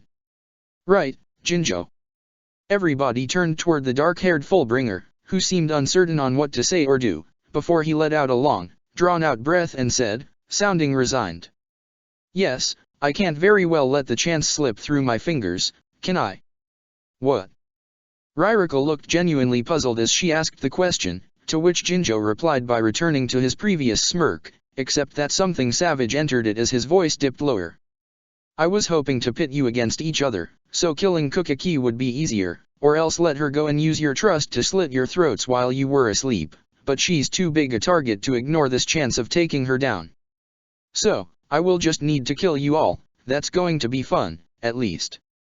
Rukia's eyes widened, and she was moving before he was done speaking, throwing herself out of the way as she drew Sode no Shirayuki, and just in time too, as the cross pendant around Jinjo's neck turned into a giant claymore that just barely missed her. She rolled to her feet, releasing Sode no Shirayuki's shikai just in time to parry the beam of Ryutsu he'd fired from his sword, before she snapped her fingers to cast a pinpoint blast Kido, the tiny directional explosion sending the pillar of ice that had resulted from her freezing Jinjo's beam back at him. The Fullbringer dodged quickly, his feet sliding along the ground as if it was slippery, letting the ice pass by his side before he swung his blade again, letting out a veritable array of beams from multiple angles. Rukia countered that with a triple spin of her arm, using multiple peacock wheels to unleash even more beams in response, even as she jumped into the air. Jinjo turned to do the same, but she swiped both her hands in a circle to cast a raging Bull Kido while channeling Sode no Shirayuki's power over her hands at the same time, coating the giant globe of golden light with ice spikes, forcing the Fullbringer to abort his attempt to follow her upwards and instead dodge backwards. Jinjo still managed to fire off a beam, but before Rukia could even move to counter it, a different, much larger and more powerful beam intercepted it, Chad's fist covered in the red and black gauntlet of his power. A moment later, a projectile shaped like a pink heart slammed onto the ground as Ririka shouted, angry, "Jinjo! What is the meaning of this? Who cares? Let's stop him first, and ask the questions later." Jackie's pity line was followed by her jumping from the triangular platform Orium had conjured, which all four the other Fullbringer were now standing on top of, clearly aiming to hit Jinzhou on the head with one of her kicks. The man had clearly not expected such a sudden, direct attack from his former allies, but just before it could hit, he dashed to the side in a sudden burst of acceleration, Jackie's kick causing an explosion as it hit the ground, but missing completely, while the returning swing of Jinzhou's claymore was clearly aimed to decapitate her, and would have, if a triangular wall hadn't formed right in front of her. As their enemy took a step back and glared up at Orium, Rukia considered for a moment how he could have possibly dodged so fast, and then said, in realization, "Of course."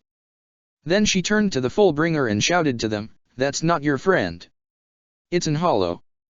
Jinzhou, or rather, the Grand Fisher, turned toward Rukia at that and said, in a smug tone, "Arrancar, actually, but you can call me by my name, Aaron Nero." Ryrika glowered at the Espada upon hearing him say this, but her question was clearly addressed at Rukia, not their enemy. "How is this possible? He has the power to copy the look, memories, and powers of those he has killed. He did it to me as well, taking the shape of my mentor." "But, then that means..." Ryrika trailed off, clearly unable to state openly the obvious conclusion.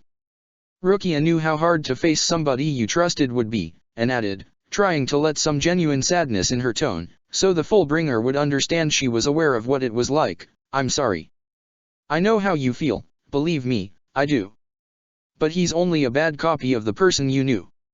Actually, I'm a far superior copy, and I take offense to an insult like that."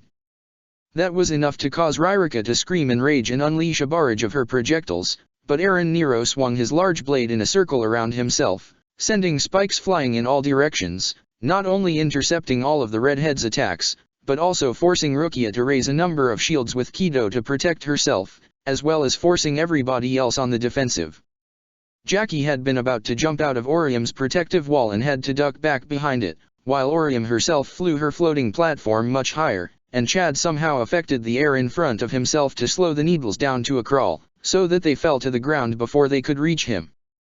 That seemed to catch the Espada's attention, as he turned in Chad's direction and said, in a truly annoyed tone, "I'm starting to be annoyed with you Fullbringer's little air manipulation tricks."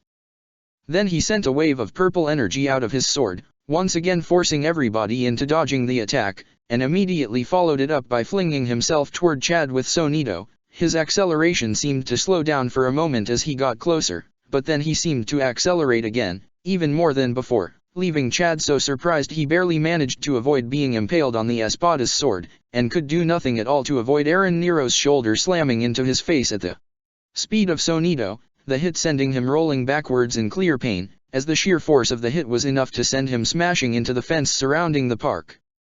The Espada smiled smugly as he commented, glaring at Chad, "See, in this body I can use Fullbringer tricks too. Not so fun when you're on the receiving end, is it?" Rukia didn't wait for him to stop gloating, and instead dove, gathering all of her focus as she channeled Sode no Shirayuki's power over and through her body, holding it just on the edge of being released with a tight effort of will. It always left her nearly exhausted to use her Shikai power in this manner, but to freeze the air in her wake, rather than just what she was touching in the moment, allowed for her very movement to generate ice much thicker and tougher than normal. She'd yet to meet an hollow that could avoid this kind of attack. And, indeed, the Espada wasn't able to either, as when he turned and realized she was about to fall on him, and readied his Sonido, now that she was paying attention, Rukia could sense the buildup of riot, so she let go, the very air turning solid around him, stopping his movement for a fraction of a second, enough that she could drive a giant icicle, several times the size of one of her raging bull Kido, straight through the Arrancar's chest, literally tearing apart most of its body in an explosion of ice. She turned, quickly looking for the enemy's mask, but all she could find were what looked like shards of broken pottery scattered about, all white and polished like a mask should be, yet none with the bony consistency a proper hollow mask should have. Then she felt a sudden buildup of Ryotsu under her feet, and even as she jumped out of the way, she knew the attack was moving faster than she could with the tiredness from her last strike still on her limbs, and as black Ryotsu glowing red erupted from the earth, she couldn't help but feel a certain sense of irony at the idea that this was just about the same way she'd been blindsided by Ichigo's inner hollow back when she had been hunting it. She wondered if they'd say something like, she never learned from her mistakes, during her eulogy, and then she felt her whole perspective change, in a manner that she realized was very much familiar. She'd been shrunk. And then, a glowing fairy in a ninja costume, the same size as she currently was, grabbed her and pushed her out of the way, and between being a far smaller target, and the fairy being faster than Rukia herself could move, she managed to dodge the Zero entirely. A moment later, she kneeling on Orium's floating platform, back to her own size with Ryrika nodding next to her, while on the ground, she saw that Jackie was helping Chad move away from where he'd slammed, the tall boy still looking a bit confused from the high-speed hit to the head he'd somehow managed to survive. But what drew her attention the most was the figure of Eren Nero, still in the shape of Jinjo, emerging from the crater his Zero had left behind, a genuinely angry look on his face. I hope you've had your fun, because attacks like those, while they might not be able to actually hurt me, leave me very annoying. How about you stop being a bother, and just die? And then, he slammed his blade into the ground, which caused Ryrika's eyes to widen and shout, hurriedly. Orium, we need your pyramid. Right now. To her credit, Orium complied immediately, her expression hard and determined, as walls of golden light surrounded them. A moment later, a multitude of weird fleshy eggs erupted from multiple points in the ground in powerful geysers, and while each of those that smacked into Orium's barriers bounced back, whenever they hit something else, they exploded with enough power to absolutely disintegrate whatever the surface was, leaving behind large spherical holes filled with debris as fine as ashes. Next to Rukia, Ryrika clenched her fist in anger and said, something like tears in her eyes. How is he doing that? Even if he can copy his look, Yasutara gave us back the cross of scaffolding, so we have it now, and even before that, he didn't have it with him when he left. How can he be using the powers of Jinjo's awakened item when he doesn't have the item with him? The Espada, clearly having heard, Rukia made a note of that, as it implied much better senses than any hollow she'd met before, indicating Arrancar had some sort of advantage in that field, chuckled darkly and answered. I can explain that.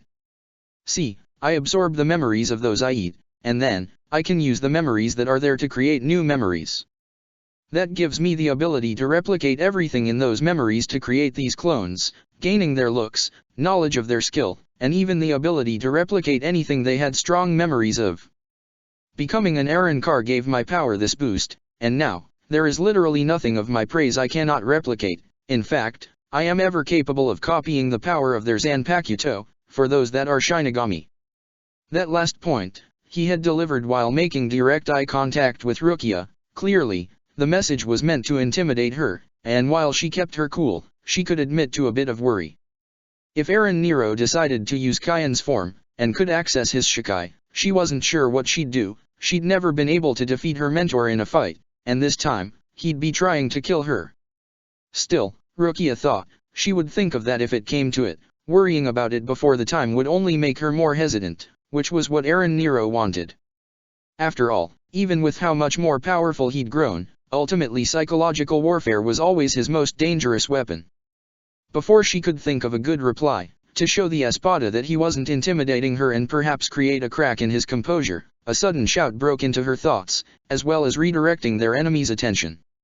Jackie, who had apparently been sneaking behind Eren Nero, suddenly struck with an exploding kick, only for the Espada to dodge underneath it, and swing his sword. Once again, the woman was too overextended to dodge. Rukia was starting to think that was a flaw in the Fullbringer's combat style, and once again, it was one of Rukia's friends who saved her, this time Chad, who parried the hit with his gauntlet, stumbling slightly from the strength of the hit, but staying standing and unmoved.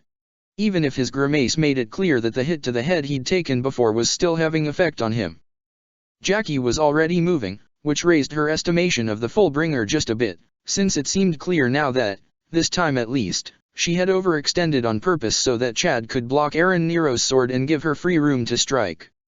It didn't matter, however, as the moment he saw Chad had withstood his attack, he let an explosion of wind erupt from his blade, and this one was powerful enough to send Chad flying backwards, into Jackie, and sending both collapsing to the ground. However, to do this, Eren Nero had needed to interrupt the eruption of exploding eggs, and the moment he had, Ryrika gestured for Orium to drop her barrier, and then Giriko threw Yukio straight at Eren Nero, as if the kid was a human projectile. The Arrancar was shocked for just a moment at this, and that was enough for him to activate the console in his hands, a sudden rip in reality opening and sucking the espada inside it, a moment before he slammed into the ground. Luckily, what looked like solid concrete reacted more like foam to the impact. Rukia could see that Ryrika and Giriko both were looking at the place, sweating profusely from what was clearly a lot of effort, cushioning the landing and allowing Yukio to get back on his feet, if a bit wobbly. Then, the blonde kid grinned, raising his console as he added, "I did it. We've caught the guy. Ugh." Suddenly, Yukio curled on himself, throwing up, and Rukia could see he was bleeding from his lips and nose. Jackie, who had just barely gotten back to her feet, suddenly lurched forward, eyes widening, and grabbed the game console out of the kid's hand, throwing it in the air as she shouted, "Giriko, seal it." The man didn't hesitate, striking the console with his clock, and the item stopped in midair, standing still as if frozen. A moment later, Jackie was on top of the platform, laying the bleeding Yukio over it, while Chad followed just a moment later, still clearly somewhat discombobulated. Orium didn't need anybody to tell her anything, immediately closing her pyramid again so that its healing power got into effect, while Rukia glanced at Ryrika, who sighed and explained. Rukio's awakened item is more powerful than most, but as is typical for the best awakened items, it's more connected to his psyche than normal. Especially since it's interactive and requires a lot of direct effort from him. If it gets damaged, the backlash can hurt him, especially if it's damaged from the inside. The accumulated pain if it were to broke could kill him, although I don't imagine that'd happen here, with Orium's power. She nodded in direction of the girl, who had frown on her face, clearly thinking something over, before puffing her cheek and saying to Jackie, sounding almost betrayed, "But when we were trapped inside it, you said we couldn't break it, and had to wait for your friend to get us out." The Fullbringer sighed and said, in a tired tone, "Yes, I said that.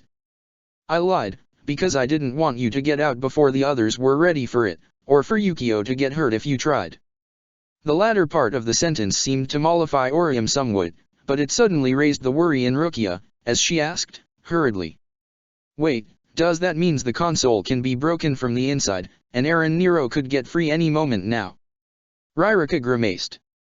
"Well, in theory, but I've never seen something powerful enough to actually break through the inside the size of a big city, and he'd need to destroy every single inch of it to escape. Surely he's not that powerful, is he?" Remember what Urahara had said about the other Espada's Gran Rey Zero. Rukia didn't feel that such a confidence was warranted at all, even less when she considered that this particular enemy had a multitude of other abilities to call upon, and could turn himself into a literal army, if he needed to. She glanced at the game console, and realized with dread that she could already see small fractures forming across its surface, although they seemed to be spreading very, very slowly. She glanced at Giriko and asked, trying not to betray how worried she was, "What is it you did to it?" "I've slowed down time inside of it by a factor of 1,000, it's the highest I can go, and it means that, for a second to pass inside of it, 1,000 seconds will have passed here, outside the seal." Which meant that, with just 1,000th of the time they'd spent in this conversation, Eren Nero had already inflicted enough damage to the inside to be visible to the naked eye, and to leave Yukio nearly comatose. And when he got out, which likely wouldn't take very long, Eren Nero might well be angry enough to go all out. Rukia had little doubt that the only reason he hadn't opened by multiplying himself and killing them with sheer weight of number was to avoid attracting too much attention from their surrounding, but she couldn't bet on that to hold true again. If she was to face this threat, she needed reinforcements, and, as she glanced to Yukio's form, who wasn't bleeding or puking anymore, but was nevertheless lying on the ground in what looked like a deep fever despite being under the effects of Orium's healing, she realized she also needed to get the kid out of the danger zone. Thus, she said, with her heart heavy at having to make the decision, "We need to retreat. We'll head to our headquarters, where we can leave your friend to recover, and I can get some backup to deal with this guy." Everybody nodded, and with that, Orium led them off. However, Rukia had little hope that this would pay off. And indeed, when she came back with Renji, Ichigo, Tatsuki, Ikeku, and Yumi Chika along in addition to Orium and Chad, all that they found were the broken remains of a burned-down game console, and no trace of their opponent at all. Rukia didn't show it, but she couldn't help but be worried. wondering where the espada would strike next. Chapter 79, Undercover. The team was sitting in what had been refitted as a meeting room in the temporary new base of the Shinigami in Karakura, and the mood wasn't good. It didn't help that Urahara had begged off the meeting, citing the need to work on restoring the communication with Soul Society. Tatsuki had no actual idea whether he really was as indispensable to the task as he said, but from Rukia's clear annoyance, she was inclined to think he just didn't want to participate. Tatsuki could admit that the scientist attitude was a problem, but she didn't know the man enough to think of a way they could get him to regain his confidence in himself. When Tatsuki had asked, Renji had told her that Rukia had a plan, but that he had no idea what that was. Tatsuki supposed that trusting her friend was the way to go, and she was fine with doing it, but she could admit to herself that not having a guarantee they'd be able to rely on the man when needed was a bit worrying.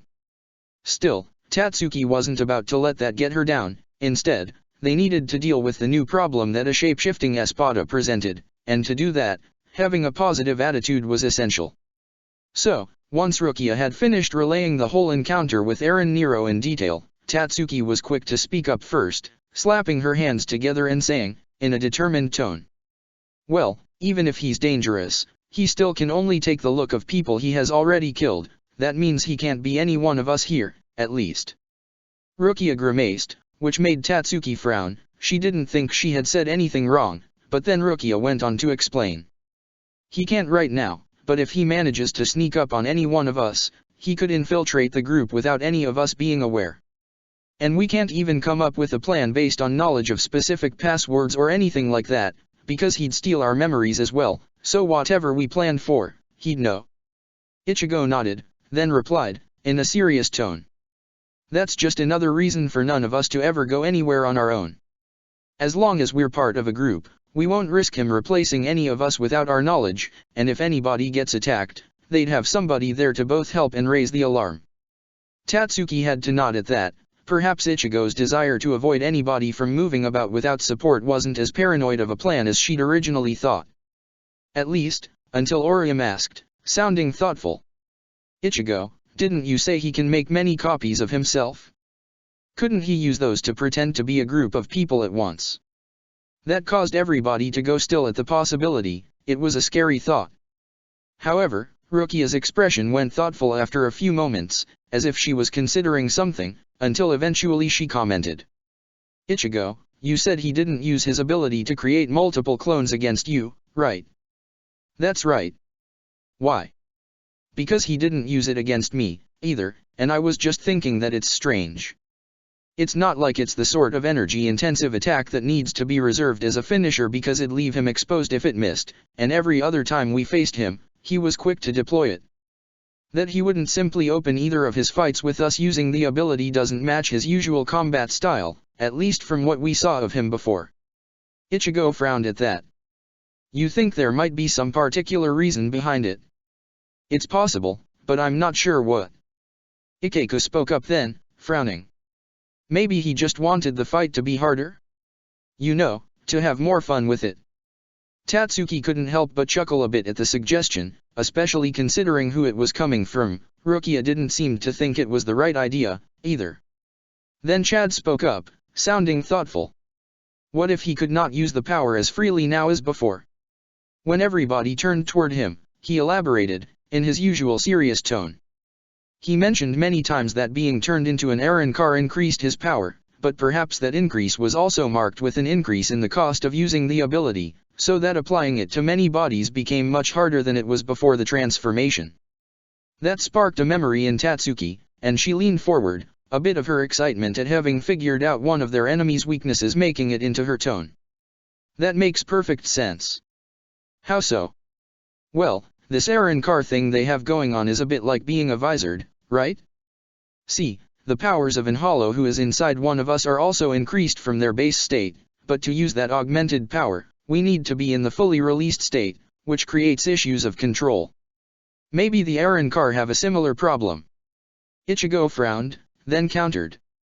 "But Arrancar don't have multiple souls inside one body, surely they wouldn't risk to lose control."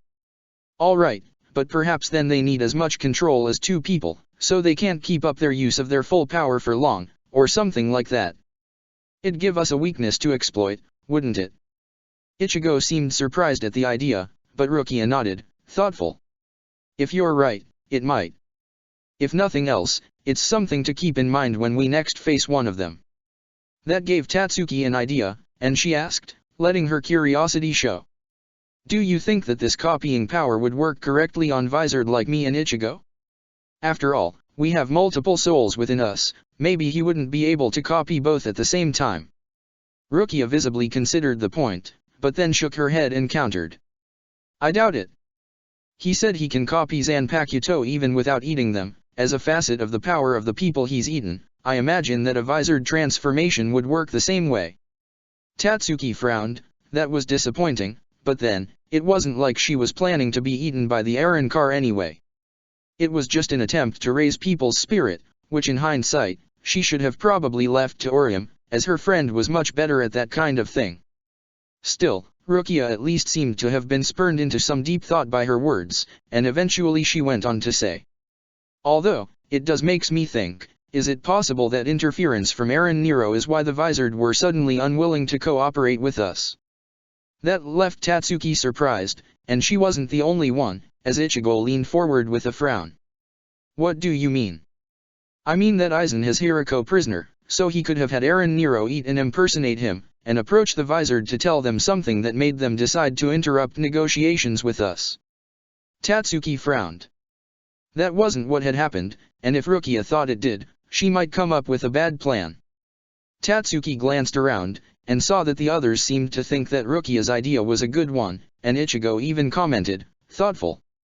So, you think if we go tell them of the possibility they're being played, they might reconsider?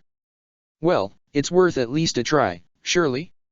If nothing else, we should at least warn them about the possibility. Even if Eren Nero hasn't done that yet, there's no telling that he won't be trying it later on. Which, Tatsuki admitted to herself, was a very valid point. Somebody needed to warn Hiyori and the others about this, but if Rukia tried to do it herself, it might just cause retaliation from Aizen. So, with a long sigh, she spoke up. That's not the reason they're refusing to work with us. Everybody turned to stare at her in surprise, then Rukia's eyes narrowed as she said, sounding annoyed. You know what's going on with the Vizard, don't you? She nodded tiredly, then explained. I managed to get the truth out of Hiyori, but I had to promise not to share it. And even if I hadn't promised, I'm not sure I'd want to share. If you don't know, it's better for everybody involved. Rukia seemed thoughtful for a moment after that, and eventually said, in a wry tone. They're being blackmailed by Aizen, aren't they? Tatsuki blinked, unsure how she'd reached the correct conclusion so quickly, but then steeled herself and answered, in a serious tone. Is there any point in discussing this? I'm not going to answer your questions anyway. Rukia nodded, apparently having expected that, before going on. You realize, of course, they need to be warned about Eren Nero. Tatsuki nodded. In fact, it was even more important than Rukia knew for Hiyori to be warned about Eren Nero, since if she wasn't, she might be misled when she asked to see Hirako. Tatsuki wasn't sure what the best approach to the problem would have been, but Hiyori would figure something out, once she knew what to expect. I'll send Hiyori a message, that'll take care of it, she trusts me. I can see that, since she was comfortable enough to give you her reasons, while she kept them from us. Tatsuki scoffed at that comment. She really wasn't. In fact, she still thinks it's a bad thing that I know. That makes sense, keeping things close to the chest is the only way to be truly sure our enemy doesn't find out about a secret. Hiding things, even from friends, can be the only good choice in as difficult a situation as this is. Tatsuki was surprised at Ichigo's words, as she wouldn't have expected such a sentiment coming from him. She turned toward him, and her best friend nodded encouragingly, as if to say that he understood her dilemma and had her back. She smiled, feeling grateful for the support he was offering. Rukia, meanwhile, was still clearly thinking the matter over, until she went on to say, in a thoughtful tone. What would happen if you were to join the Vizard? Tatsuki was confused, and judging from the looks on everybody's else faces, they were just as perplexed.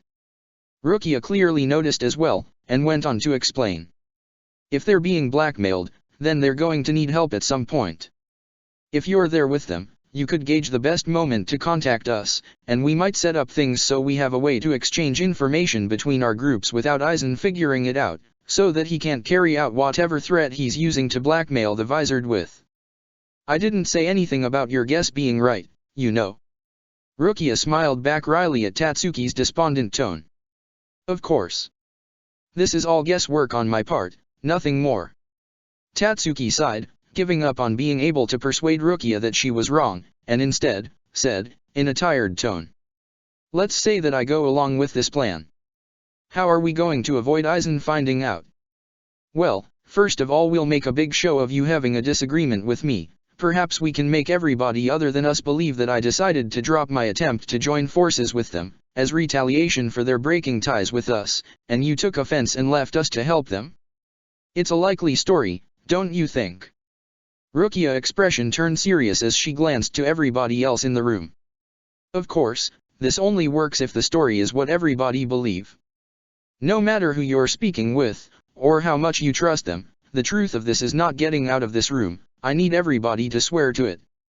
Grave nods were returned from everybody in the room. Ichigo, Orium, Chad, Uryu, Renji, Ikeku, and Yumi Chika, and Tatsuki took a long breath, before steadying herself. Alright, so that's it. How are we going to keep in contact though? Rukia reached for the pouch at her belt, and threw what looked like a button with something glowing engraved into it, although that was only visible with a close observation. When Tatsuki furrowed her eyebrows in confusion at the item, Rukia explained, smirking smugly. That's a miniature two-way communicator I and Momo came up with during my last week in Soul Society. It's an improved model of something we already had, but this variant has some unique Kido additions, so even Eisen won't know about messages sent with it.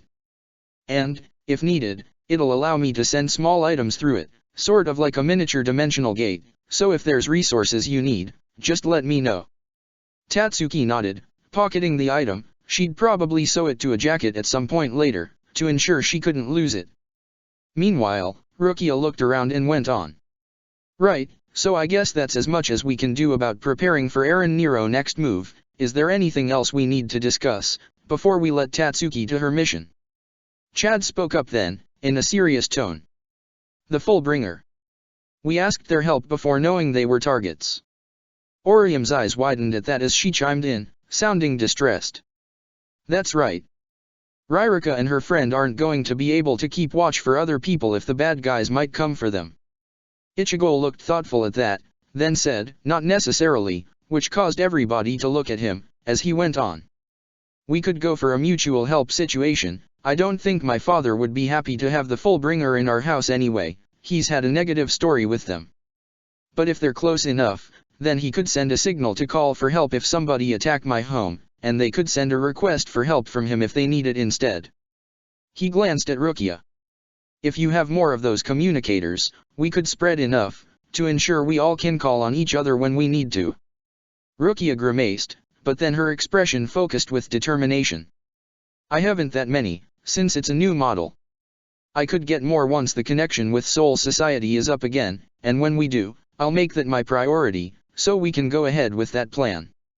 I'll figure out the best distribution until we can do that, since if we stick to only moving in group, we could be able to make do with what I have right now.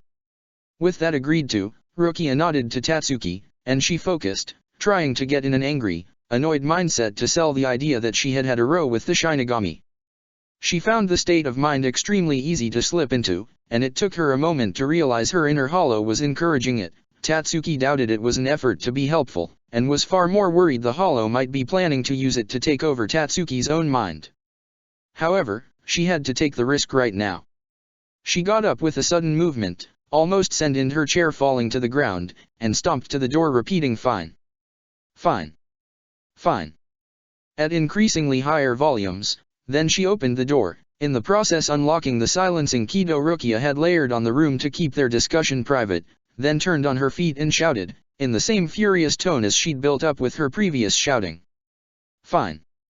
If that's how you treat those you consider allies, then I don't care to be part of this anymore. And then, she stomped out, only letting the anger fade out of her system once she was far enough away from the area. She considered that she was putting herself at risk, moving alone, but then again, She was going to put herself in danger anyway with this plan, and once she was with the Vizard, she'd have them to help. She went through the usual means to ask Hiyori for a meeting, and it was late in the evening when she met the Vizard and explained the situation to her. Hiyori wasn't happy with that, although it wasn't Tatsuki she was angry at, but rather the situation itself. So we have to deal with a shapeshifter now. I hate this subterfuge stuff. Why can't Aizen just make things straightforward and face us honestly? Tatsuki didn't think that pointing out that their enemy's refusal to tackle things in the manner more convenient for them was smart of him, especially when it was going to just make Hiyori angrier.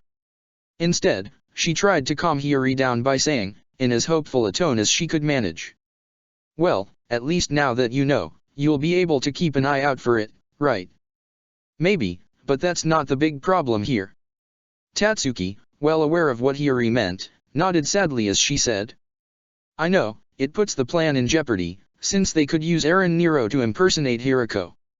Hiyori nodded emphatically at that, going on to say, somewhat exasperated, "Exactly.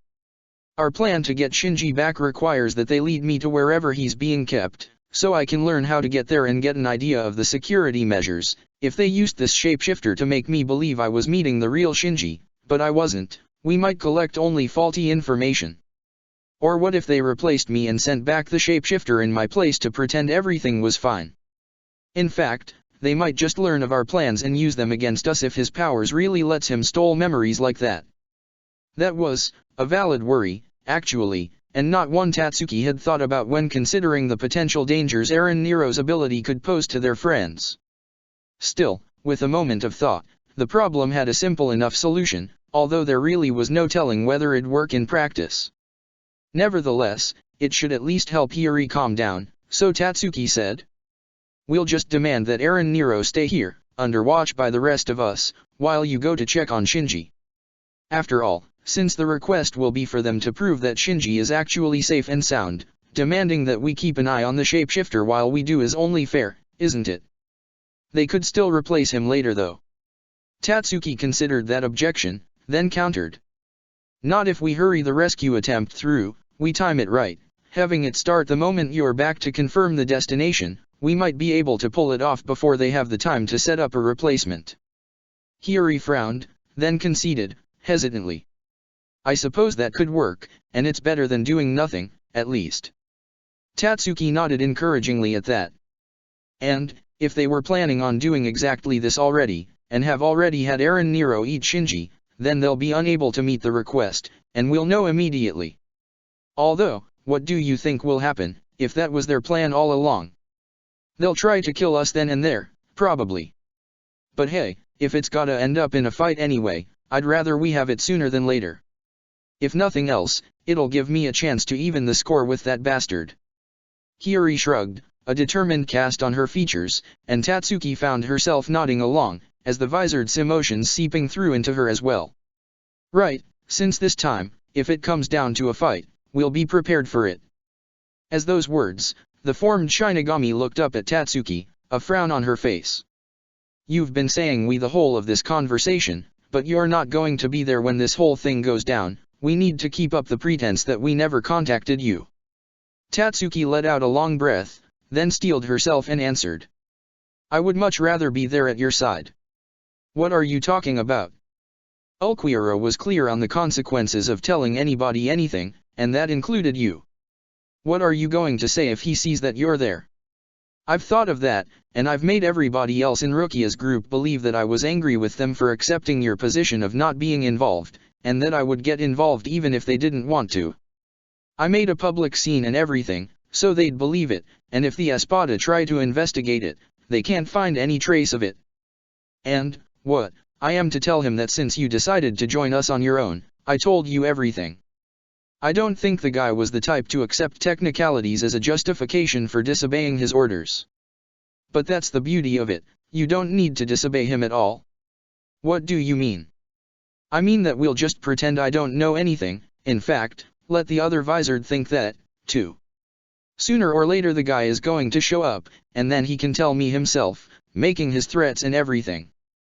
Tatsuki could see that Hiyori didn't seem convinced, as the blonde visibly grimaced at the idea. "That's so goddamn risky," he could decide to just kill you and be done with it. She leaned forward at that, trying to project outwards her determination until Hiyori was looking her in the eyes, and then went on. Look, you've taught me a lot, and I'm not the type to leave such debts unpaid. If you're going to be facing this madman with a plan I helped come up with, then I want to be there to help in making it work, as well.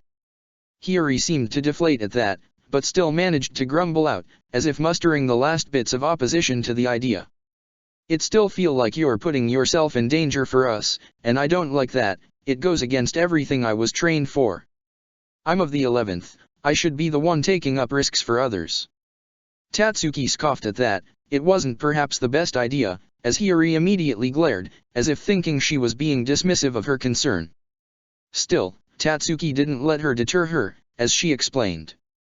If anything, me being there will make all of us much safer. I won't be in any extra danger, in any case.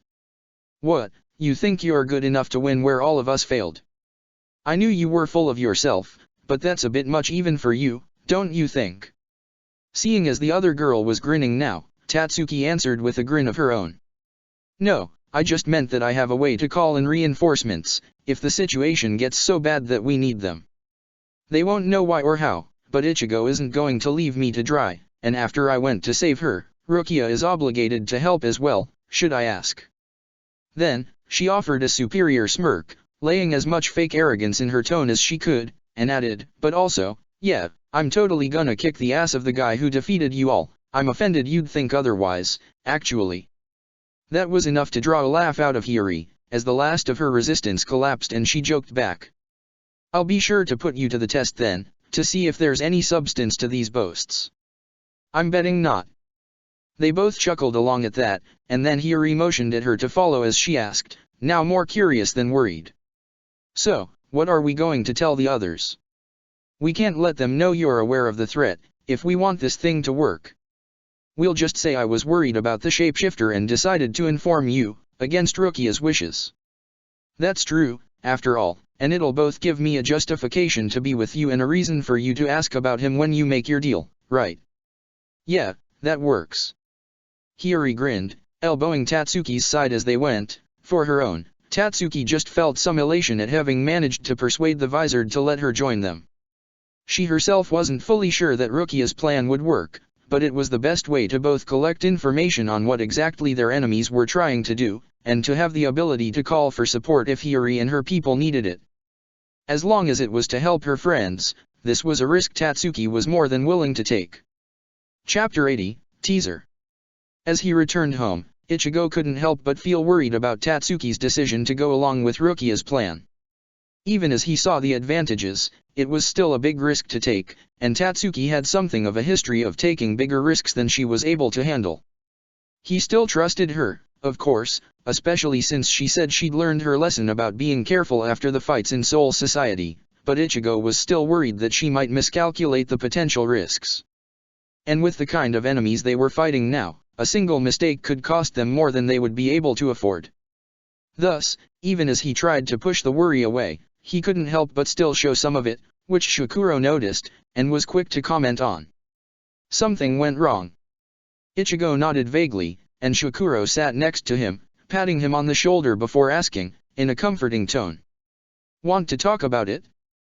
I found that getting your troubles out of your chest helps in finding the best way to approach them. Ichigo looked up at Shukuro, genuinely considering the possibility, talking this out would, in fact, probably help. However, it would also require revealing the truth of what was going on to Shukuro, and Ichigo had promised not to do it. He still considered doing it anyway. Shukuro was a friend he trusted, and he could use a listening ear to get himself together, but decided that the risk was just too great. Due to his undercover work, Shukuro was in the presence of their enemies much more often than any other of his friends. He might reveal something unconsciously, or, as worrying as the thought was to entertain, he might be discovered and have the information tortured out of him. It was too much of a risk, and not just to Tatsuki, but to Shukuro himself as well, for Ichigo to be comfortable taking it. Beside, Shukuro of all people would understand Ichigo's need to deceive him about Rukia's plan and Tatsuki's role in it, seeing as he'd asked a similar deception from Ichigo to protect his own role in their shared plan. Thus, Ichigo merely let out a long breath and said, letting some of his worry into his tone.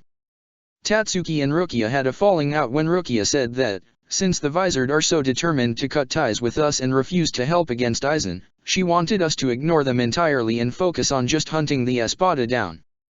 Tatsuki disagreed, violently, and she's gone to join their forces. Shukuro frowned at that, taking a long moment to think it over, before finally asking, sounding almost disappointed. Are you saying that the Godiai isn't going to do anything about the Vizard breaking lines of communication with them? No attempt to force them to reveal what the problem is, or investigation to discover what motivated their actions. Ichigo hadn't expected such a reaction. He thought that worry over Tatsuki would take precedence over analyzing Rukia's decision. Still, he couldn't let Shukuro think this wasn't the truth, so rather than simply answering, he asked instead, pretending confusion. Is that so surprising? Well, a bit, yeah. It's in the nature of the Godiai to be nosy and wanting to know everything about their enemies, since that's the only way to ensure that potential threats are taken care of as quickly as possible. For their representative to not even try and investigate it is strange, and to keep to that stance even when it loses her allies is even more so. Ichigo was a bit surprised by that. While he mostly agreed with the idea, Shukuro was a Shinigami himself. It was weird to hear him be so critical of the organization. But then, he reminded himself, that willingness to doubt them was precisely why he and Shukuro were friends. After all, he'd stood at Uryu and Orium's side when they'd faced off against Yamamoto. One who wasn't willing to question the actions of the Godiai would not have been willing to take such a huge risk. Right now, however, Ichigo needed Shukuro to drop the matter, and luckily, he knew just how to make the whole thing believable. Well, I guess Rukia isn't feeling very charitable toward the Godiai at this moment, and decided not to follow their standard procedures. Can you really fault her? Shukuro frowned, then shook his head, although he still looked vaguely annoyed. I suppose not. I just worry that leaving the Vizard alone like that might lead to bad outcomes. Maybe we should take matters on our own hands. Try to track them down, so that if something bad happens, we can intervene, or call for reinforcements. Ichigo frowned. Wouldn't that be a pretty huge risk for you to take, considering how dangerous pretending to be one of them is already? Shukuro seemed surprised at Ichigo's point, then leaned forward with a sudden intensity. Are you saying you aren't worried yourself, Ichigo? You said Tatsuki has joined them, so now whatever happens to the group will also affect her. We can't leave a friend in danger like that. Realization dawned on Ichigo then, that was why Shukuro was so worried. Ichigo had thought that Shukuro hadn't cared about Tatsuki putting herself at risk. She was the member of their group he'd interacted with the least, after all, but in fact, all of his sudden worry and question was spurned out by her being put in danger. That was reassuring, and while he didn't display it, since it'd give the game away, internally he let out a sigh of relief at knowing his friend was such a caring person. Still, interfering with the Vizard, such as by trying to investigate their plans and situation, would actually put Tatsuki in more danger, rather than less. Luckily, he had a ready-made reason to justify not taking action in this case, so he answered Shukuro's preoccupations with a shake of his head. I can't do that. Rukia would feel betrayed if I went behind her back like that, possibly even exclude me from working on the plans she has made to confront Aizen, and I trust Tatsuki. She might be reckless at times, but she has learned not to push herself past her limits in difficult situations. The best thing to do, in my opinion, is to just wait. Hopefully the situation will solve itself after Rukia and Tatsuki have both had some time to think it over. Are you saying we can't do anything? Shukuro didn't look persuaded, and when the only answer Ichigo had for him was a shrug, he started pacing back and forth, with a thoughtful look on his face, muttering to himself, there has to be something we can do. We need to find out what. Ichigo watched him with a bemused expression. It was clear his friend was trying to vent off some of his frustration at being forced in a position where he couldn't interfere, but since Ichigo himself was in a similar position where Shukuro was concerned, there was a certain catharsis in seeing his friend feeling the same kind of impotence and having to come to terms with it. Eventually, Shukuro stopped, turning to look at Ichigo with a very serious expression. How likely do you think it would be for Tatsuki to swallow her pride and go calling for Rukia's help against the Vizard's wishes, if she were confronted with something like an existential threat? Would she do it? That was, in fact, the essence of the whole plan. Ichigo couldn't really reveal that, but knowing that Shukuro and Rukia had reached the same conclusion on how to deal with the problem was reassuring.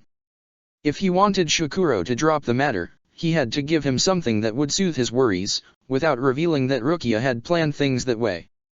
And, when considering the people involved, the answer came to him easily enough, as well as a way to ensure Shukuro wouldn't try to push him into investigating any further.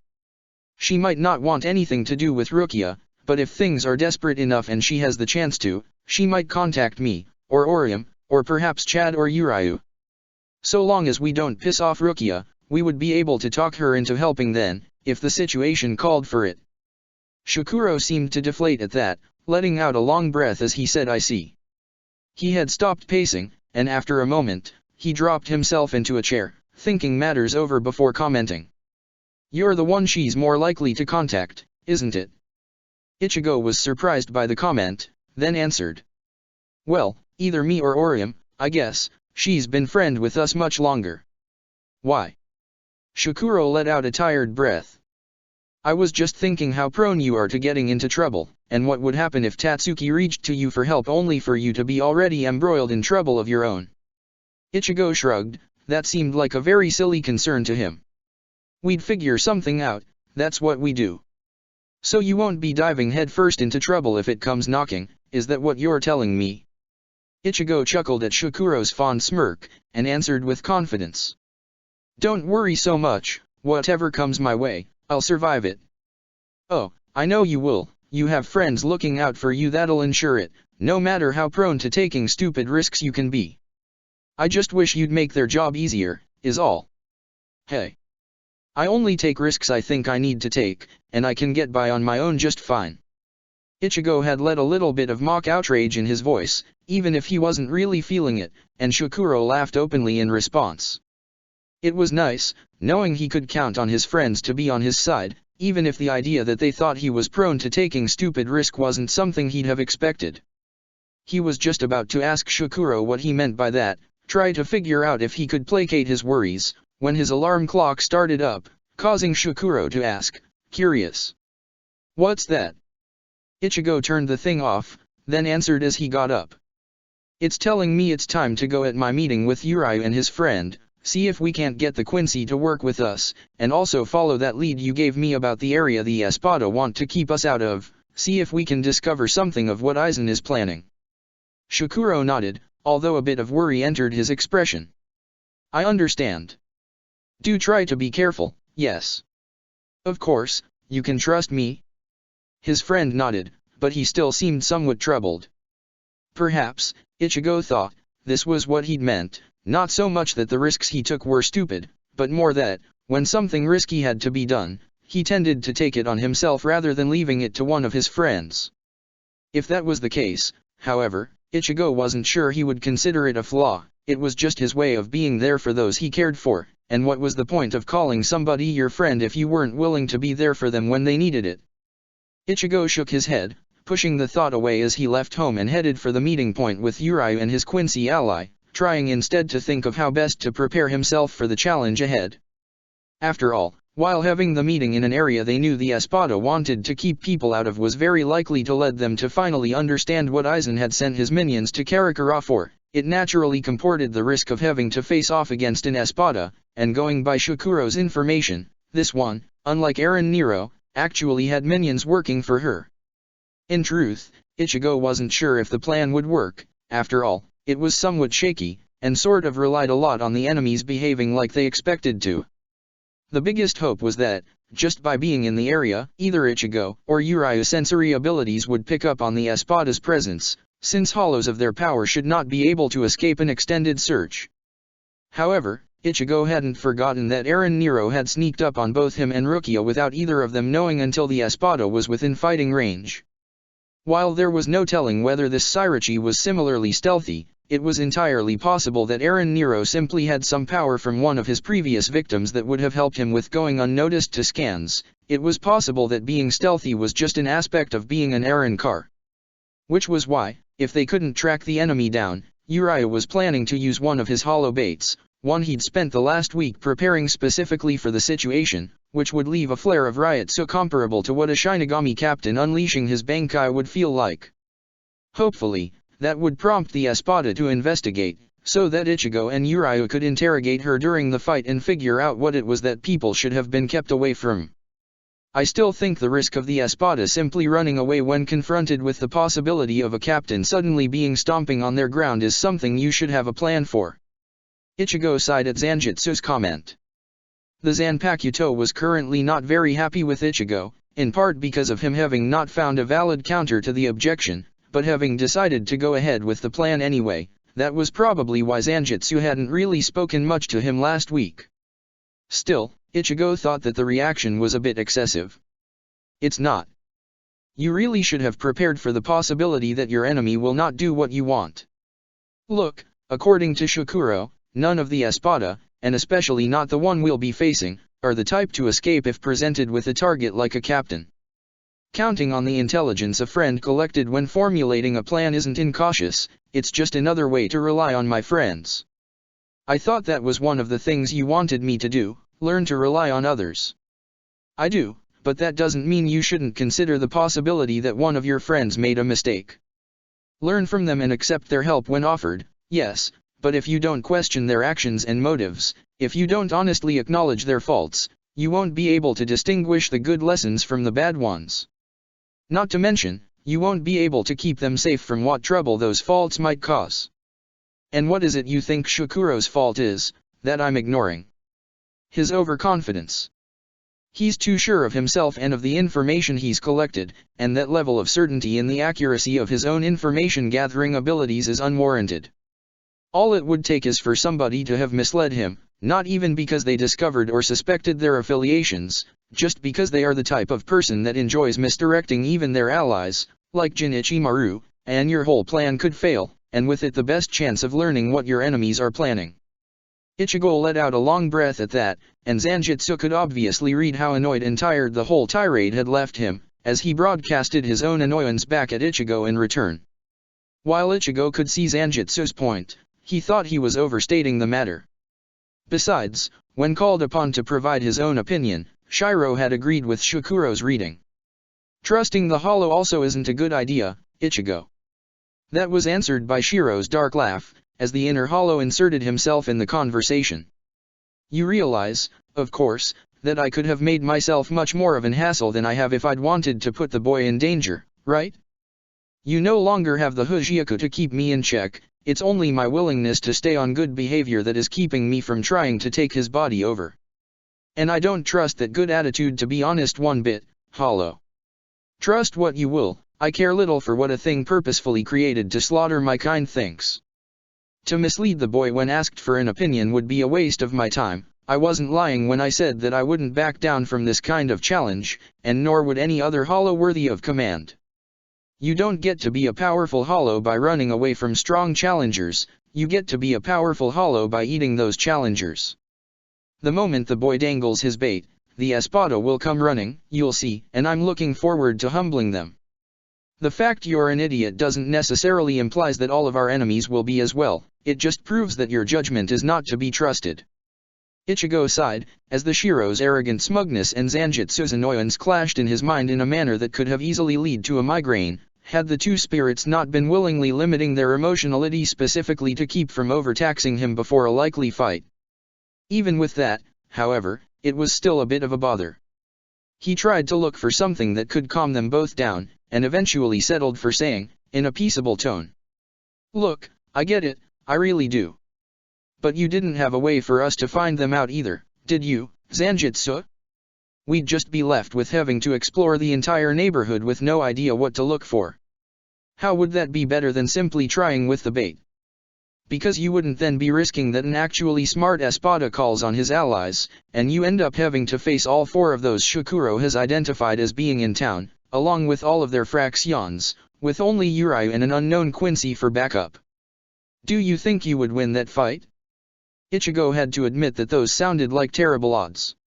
On the other hand, if that really was what happened, they could just escape and call for reinforcements from Rukia and the others, and given what Shukuro had said of how the Espada had divided their tasks, Such an extreme situation was very unlikely. Assuming his understanding of the situation is correct is precisely what I'm warning you against. Ichigo sighed. It seemed he wasn't going to be winning this argument. Why are you so opposed to trusting Shukuro, anyway? Zanjitsu was silent for a long moment, and when he finally spoke up, there was a certain hesitation in the old man's voice that Ichigo wasn't used to hearing there. I am not sure, but something about him doesn't sit right with me. I know you became friends before you took me as your sword, and that he helped you in Soul Society when I wasn't at your side, yet I cast back my mind to our training, and we never discussed him. Ichigo frowned, then countered by pointing out that they'd never really discussed Urayu either, or any of his other friends. Zanjitsu didn't seem satisfied, answering in a doubtful tone. I am aware of that. It's not something rational, it just feels wrong. Like I thought I knew you, and your interactions with your other friends, which eyewitnesses, fit into the image of who you were that I had, but the ones you had with him don't, even if I understand that it's only because they happened when I wasn't at your side. That made some sort of sense. Ichigo thought the matter over, and then a sudden thought came to his head, so he asked, trying his best not to sound accusatory or dismissive, rather just curious. Is it, perhaps, unconscious jealousy? Could it be that you feel, because I'm following Shukuro's advice over yours, like I trust him more than I do you? Zanjitsu didn't have an immediate answer to that, and while Ichigo had tried to keep the question as polite as possible, Shiro was quick to ruin the effort by letting out deeply amused laugh. Ichigo grimaced, but he could feel that Zanjitsu didn't particularly care about the Hollow's reactions, instead transmitting a sense of thoughtfulness, clearly considering the question honestly. As the silence dragged on, Ichigo started to consider that he should offer some reassurance to the sword's spirit. After all, the Zanpakuto would be able to read Ichigo's honesty in his feelings, and while Shukuro's plan had made more sense here, he did value Zanjitsu's insights as well. However, before he could go ahead and provide some of that reassurance, he spotted Urayu in the distance alongside another man, taller than him and with long blonde hairs, a smooth face and golden eyes that, perhaps because of the instinctive connection he made to the color of Shiro's eyes, Ichigo couldn't help but find a bit unsettling. He shook his head, ignoring the Hollow's amusement at being a source of constant unease for him, and waved to Urayu as the Quincy noticed him moving closer to the two, who were standing in a small circular plaza with a small red temple in the middle. His friend nodded in greeting, then motioned to the figure at his side and made his introduction. Kurosake, this is Hashwal Jugram, the nephew of my master, Haiwan Jugram. Hashwal, this is Ichigo Kurosake, the friend I told you about, son of a Quincy but with the ability to use Shinigami powers. The blonde man nodded politely to Ichigo, before saying in a very neutral tone. My fellow student here had a number of good things to say about you, Mr. Kurosake. I found myself quite intrigued, and am looking forward to see the great skill you're said to have with my own eyes. He glanced at the Zanpakuto secured to Ichigo's back and added, with a respectful smile, and I can see that, at the very least, you have a real Zanpakuto with you. That is certainly interesting.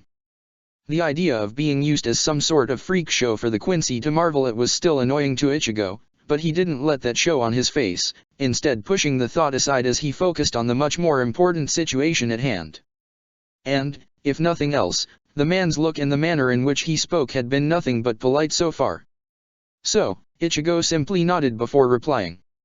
I hope Ishida has explained our idea for a demonstration. The blonde Quincy nodded. Yes, he'll be using a Jinto filled with Ryotsu as bait to draw the nearest hollow here, so I can see your abilities in actual combat, and confirm for myself they are the real deal. Before that, however, I would like it if you could just show me what you can do with Quincy powers in a non-combat situation. I'm given to understand you favor your Shinigami abilities when in actual combat, but what I'm really here for is to make sure that a Quincy could learn to use Shinigami powers, so I'll need for you to demonstrate both. I hope that's not too much of an imposition. Ichigo sighed, as he wasn't about to start complaining now when he'd shown up knowing what'd be asked of him, and instead extended his hand for a moment, closing his eyes and ceding control of most of his body functions to Zanjitsu while he focused entirely on collecting Reishi to his hand. It took about 2 seconds, but then he had a blade of Reishi glowing blue in his hand, and with the weapon firmly created, he took back control of his own body, letting out a long breath before giving 2 experimental swings to prove he had enough control to keep the weapon together when using it, not just the ability to form it. Hashwal nodded in polite appreciation, running a finger along the flat of the Ryotsu blade with a thoughtful expression, before removing it and returning his attention to Ichigo. As far as I can tell, it's genuinely a creation of condensed Reishi as would be put together by using the Quincy arts, not a replica of Ryotsu as an exotic hollow power or a full bringer would create. Something of a shoddy work, of course, but nevertheless more than enough to agree with Ishida's claim that you are a Quincy. Ichigo had to admit that, while there was no condescension in either the man's tone or face, he'd offered the comment like a statement of fact. The manner an understanding teacher would point out a small defect in a prized pupil's work. It bothered Ichigo to hear what was the best he could do with his Quincy abilities be dismissed so easily. So he asked, perhaps with a bit more heat in his tone than he'd intended to. What do you mean, shoddy? Ichigo could see one of Uriu's eyes twitching, and worried for a moment that he'd insulted the Quincy, but Hashwal, who, being a few steps in front of Uriu, probably hadn't noticed his reaction, offered a smile of understanding and said, in a friendly tone, merely that you need to perfect your technique. Here, given your willingness to humor my request, it is only fair that I reciprocate and give you a demonstration of my own abilities as well. Then, the Quincy raised his right hand, showing that it was empty, and then turned it in a flick, and the moment the movement was finished, he was holding within it a long-handled cruciform broadsword in the Western style. Ichigo blinked, and focusing his Shinigami senses, he could feel that the weapon was still made entirely of Reishi, not of normal matter, yet, it looked entirely real, very much like a Zanpakuto or one of the Shinigami robes, rather than the way Uriu's bow or the glowing sword Ichigo had created did. He frowned, then looked back at Hashwal. Did you teleport a blade to your hand, somehow? The man shook his head, gently, before saying, not at all. Here, I'll demonstrate more slowly, and then waving his hand, causing the sword to disappear. Then, he extended his hand, and Ichigo saw Reishi slowly being called to it, accumulating and being shaped into the form of a sword. However, once the construct of glowing Reishi Ichigo was used to had formed, the process didn't stop. Instead the glow started to fade as the blade's contours smoothed out, it gained opacity, details, and the sheen of metal as it completed itself, reforming in the same broadsword Hashwal had had in his hand mere moments before. The man's friendly smile hadn't disappeared, as he went on to explain. That an item be made of Reishi is no reason for it to look any different than one made of Kishi. It is only natural that a Quincy of sufficient skill be capable of achieving results indistinguishable from spiritual items, if they take the time to ensure detailed accuracy. At that point, Uriu took a step forward, and when Ichigo focused on him, he explained, in a sheepish tone. Hashwal is the most advanced of Master Haiwan's students. He's much skilled than I am, and also the closest of us to attaining the rank of Stern Ritter. Ichigo nodded. When Uriu had said that the fellow student he'd invited was influential, he hadn't expected that to mean he would be a better fighter than Uriu. Then, curious at the new term, he asked, what is a Stern Ritter? And while he'd been looking at Uriu, it was Hashwal who answered, his tone a bit lecturing. A Stern Ritter is one who has achieved mastery over all 6 of the Quincy arts, Kirchen Lied, Heilig Feel, Blut, Ranso Tenge, Hiren Kyaku and Volstandig. I have mastered 5 of them. But do not discount your friend. Ishida has mastered 3 himself, and one of those is Hiren Kyaku, the one I still have to perfect, which makes him my superior in that field. Uriu seemed genuinely surprised, and somewhat embarrassed, by Hashwal's politely delivered compliment, and was quick to explain, in an uncharacteristically hesitant tone. While that is true, not all levels of mastery are equal. For example, I might be considered a master of Kirchen Lied, but I can only achieve a creation that looks perfectly detailed, like that sword, if I can spend a minute creating it, making it unfeasible for me to do it in combat. Having the ability to do it at all is what earns the recognition, but that's just a label, it doesn't erase the difference in skill. Hashwal seemed amused by Uriu's self-deprecation, but he didn't comment on it, instead merely waving his hand to once again disperse the sword he'd created, which prompted Ichigo to do the same with his own, apparently much inferior, construct, before telling Uriu, in a polite tone. Shall we activate the hollow bait? I am curious to see Mr. Kurosaka's Shinigami abilities in action, now that it's confirmed he is a genuine Quincy. It is, after all, the goal of this meeting. Uriah nodded, and Ichigo focused his Shinigami senses, trying to find anybody with a meaningful amount of Ryutsu within the area and failing to do so, other than the three of them. He was a bit disappointed, but not too surprised. It just meant that the Arrancar actually having some sort of innate stealth capability was more likely to be true, and something they all should keep in mind when going forward. As Uriah broke the Jinto, releasing a huge amount of Ryutsu, Ichigo found himself comparing it to the captains he had faced, and decided that, if a Bankai had released a similar quantity upon being used, it would have been somewhat on the weak side, as the amount, while definitely larger than what Jin's Bankai had left off, was not on par with any of the rest, and leagues below Kenpaku's ridiculous power. That, he decided, was a good thing, as once the Arrancar perceived it, they would expect an enemy strong enough to warrant direct Espada intervention, but not so strong that they'd want to retreat, hopefully. It was, if nothing else, what he expected. What he had not expected, however, was for the reaction to be as immediate as it was, since the Ryutsu had barely been released. That voice, nearby and to their right, said in an annoyed tone. So this is how Quincy go about hunting hollows? I must say, it's remarkably crude. Good thing I showed up, I'll be able to teach you some manners, and not to bother a girl at work. Ichigo turned, and found that three Arrancar were standing on top of the stairs of the small temple in the middle of the square. The one who had just spoken was at the very top, a woman with curly purple hairs marked by a spiked bone hairpin on their left side, and purple teardrop-shaped marks under her equally purple eyes, who was wearing a frilly dress with large, poofy sleeves that cut off at the shoulder, elbow-length fingerless gloves, and leg warmers attached to garters at her thighs, covering knee-high boots. She was also armed, wielding a long handle that ended in a large golden disc twice the size of her own head, with sharp edges and, for some reason, a metal cable connected both to its center and the handle. Her other hand was on her waist, in a waiting posture, as if she was waiting for the group's reaction to her arrival. In front of her were two other female Arrancar, looking more like teenagers, one tall and with black hairs arranged in two long pigtails that reached halfway down her back, and the other with short blonde hairs, slicked back except for a slight fringe over one of her eyes, that looked like an empty eye socket surrounded by a small bone structure with teeth at the bottom. This was one thing that the two younger-looking Arrancar had in common, as the black-haired one sported a similar bone structure, although rather than the right, she had it over her left eye. Still, it seemed that their one eye apiece, green for the shorter of the two, and pink for the taller one, was more than enough for them to see, as they were both glaring at their group. Despite this attempt to appear threatening, neither of the two looked half as dangerous as the purple-haired one, whose very posture radiated confidence and a lack of fear that made Ichigo sure she was the Espada, the one Shokuro had called Sairachi. Much as he tried, Ichigo couldn't think of any reason for why they were staying where they were, other than the Arrancar had been inside the temple at the middle of the square the whole time they'd been there. Had they overheard their talk? Why had they only revealed themselves right now? Uriah, at least, was quick enough to channel his surprise into something useful, as he glared at the trio. What are you doing here?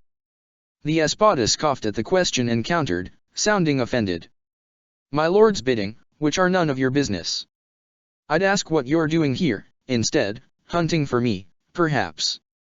Before Uriah could answer, however, Hashwal spoke up, his voice sounding cold. There was still a sense of respectful politeness to it, but now, rather than the politeness of somebody who was being respectful, it felt instead like that of one who was being civil to an enemy to maintain decorum. And who would you be, I wonder? You are clearly spiritual beings, but not of a type I have seen before, as I have no memories of Shinigami sporting bone growths over empty eye sockets, and the weapons you are carrying are no Zanpakuto, that much is easily seen. Ichigo took the chance to jump into the conversation, quickly explaining. They're Arrancar, an evolved, more powerful form of hollows created by the renegade Shinigami captain, Aizen, to serve as his army.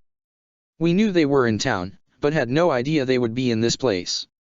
Hashwal turned a curious glance at Ichigo, and asked, a hint of amusement surfacing in his tone. So, I am to understand that you did not mean to have me be forced into breaking the Quincy's chosen position of neutrality in your conflict with Aizen by dragging me in an area you knew housed his soldiers. Ichigo wasn't sure what to answer to that, but luckily, he didn't need to, as the purple-haired Arrancar chose that moment to speak up, sounding almost angry now. as if having been ignored by the two of them had pickled her pride. "I don't care about any position of neutrality any of you might have, your presence here is keeping me from completing my task, so I'm going to remove you from the premises. Permanently." The pig-tailed Arrancar grinned at that, pulling out from her belt what looked like a tonto with a pink crossguard and said, in an eager tone, "Does that means we get to take them out, Mistress Cyrice?" Cyrice smirked, before nodding, and answering, "Of course, lowly, I wouldn't be a fair leader if I kept all of the fun for myself." Then she tapped the blonde one on the shoulder and added, in the same amused tone, "You too, Mainoli, help her with it." The blonde one nodded, saying, "As you command, mistress," but the black-haired one cackled and shouted, "Oh, I'll be rid of them so fast, you won't have the time to do anything." Before charging forward, straight toward Hashwal, who was the closest of them to the temple. Despite the sudden attack, the Quincy reacted immediately, and just as the Arrancar thrust her knife at him, a shield suddenly formed between them as if from thin air, stopping the attack cold. Meanwhile, the same broadsword from before formed in his other hand mid-swing, and the Arrancar had to roll backwards to avoid the strike, skidding back and glaring at the Quincy, only to be hit in the middle of the forehead by the arrow he'd fired after her, as the shield had disappeared and the broadsword had shifted into a bow in the blink of an eye so that he'd been able to transition from the sword swing to the firing of the bow without any pause in his movements. Meanwhile, Ichigo had been faced with the blonde Arrancar jumping at him, clearly planning to hit him from above. In response, he'd immediately reached for Zanjutsu, unsheathing the Zanpakuto and thrusting it upwards while he filled it with Ryutsu so that it'd grow huge. However, before it could impale her, the Arrancar used a small push with Sonido to redirect herself to the side, dodging the strike, even as two glowing red orbs formed in each of her hands. Ichigo used a push of repulsive Ryutsu to swing the sword to the side, a maneuver that should have resulted into the Arrancar being swatted into the ground by the flat of the blade, but she countered by slamming one orb into the sword, where it exploded. The impact caused Ichigo to be left imbalanced, slipping to the side and completely open for the other exploding orb that she was clearly planning to hit him with, but Ichigo pushed his Ryutsu in the air, manipulating the air resistance so that her attack was a bit slower, and his uncoordinated fall was turned into a tumble that saw him right himself up and turn toward where the Arrancar, after her orb had exploded against the ground, was getting back up to her feet herself. He didn't give her a chance to catch her breath, instead thrusting forward as he caused Zanjutsu to grow again to spear her. The Arrancar raised her fists in a crossguard in front of her face, one glowing orb in each of her hands. But, having seen that she didn't seem able to keep her orbs from exploding the moment they smacked into something, Ichigo grinned, calling forth the command to release Zanjutsu's Shikai, the sword transforming mid-strike. When it hit the orbs, instead of them exploding and deflecting the attack while giving Mainoli an opening, the Zanpakuto absorbed the kinetic force from the explosion and continued through undeterred. The Arrancar caught completely by surprise as the sword pierced her hands and continued to hit her in the face.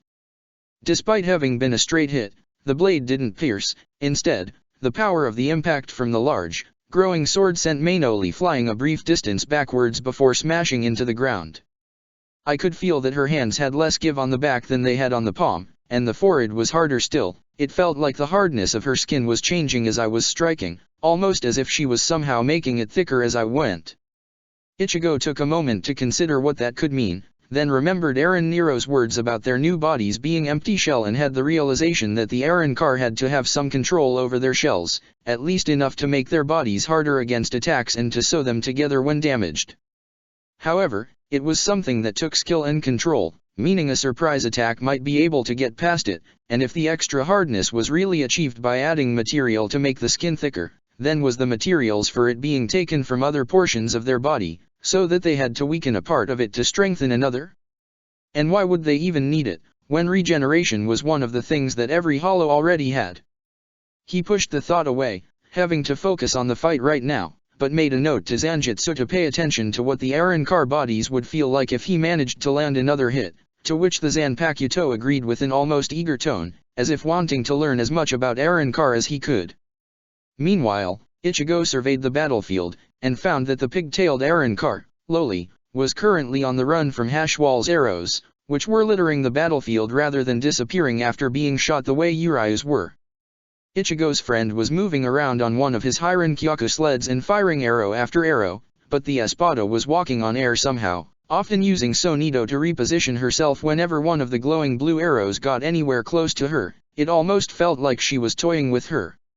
Or at least, that was what he thought, but right at that moment was when Sairachi finally decided to counter-attack, and swung her weapon, which revealed itself to be a whip as the golden disc flew at Uryu, the cable stretching as it did.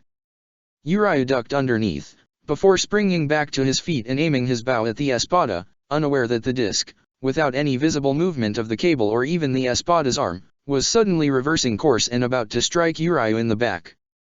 Ichigo reacted without conscious thought, using Shunpo to jump upwards as he grew Zanjutsu to enormous side, just barely managing to interpose the blade in the path of Sairachi's golden disc, the sound of metal clashing enough to alert Uryu to the fate he had almost suffered and to encourage him to dodge out of the way.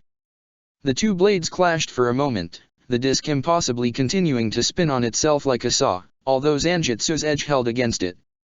At least, it did until Sairachi's eyes narrowed in annoyance, and suddenly the disc began to cut through the blade like butter. He did the only thing he could think of, reducing Zanjutsu back to its normal size and letting himself fall to the ground, so that the sudden acceleration of the disc would miss him.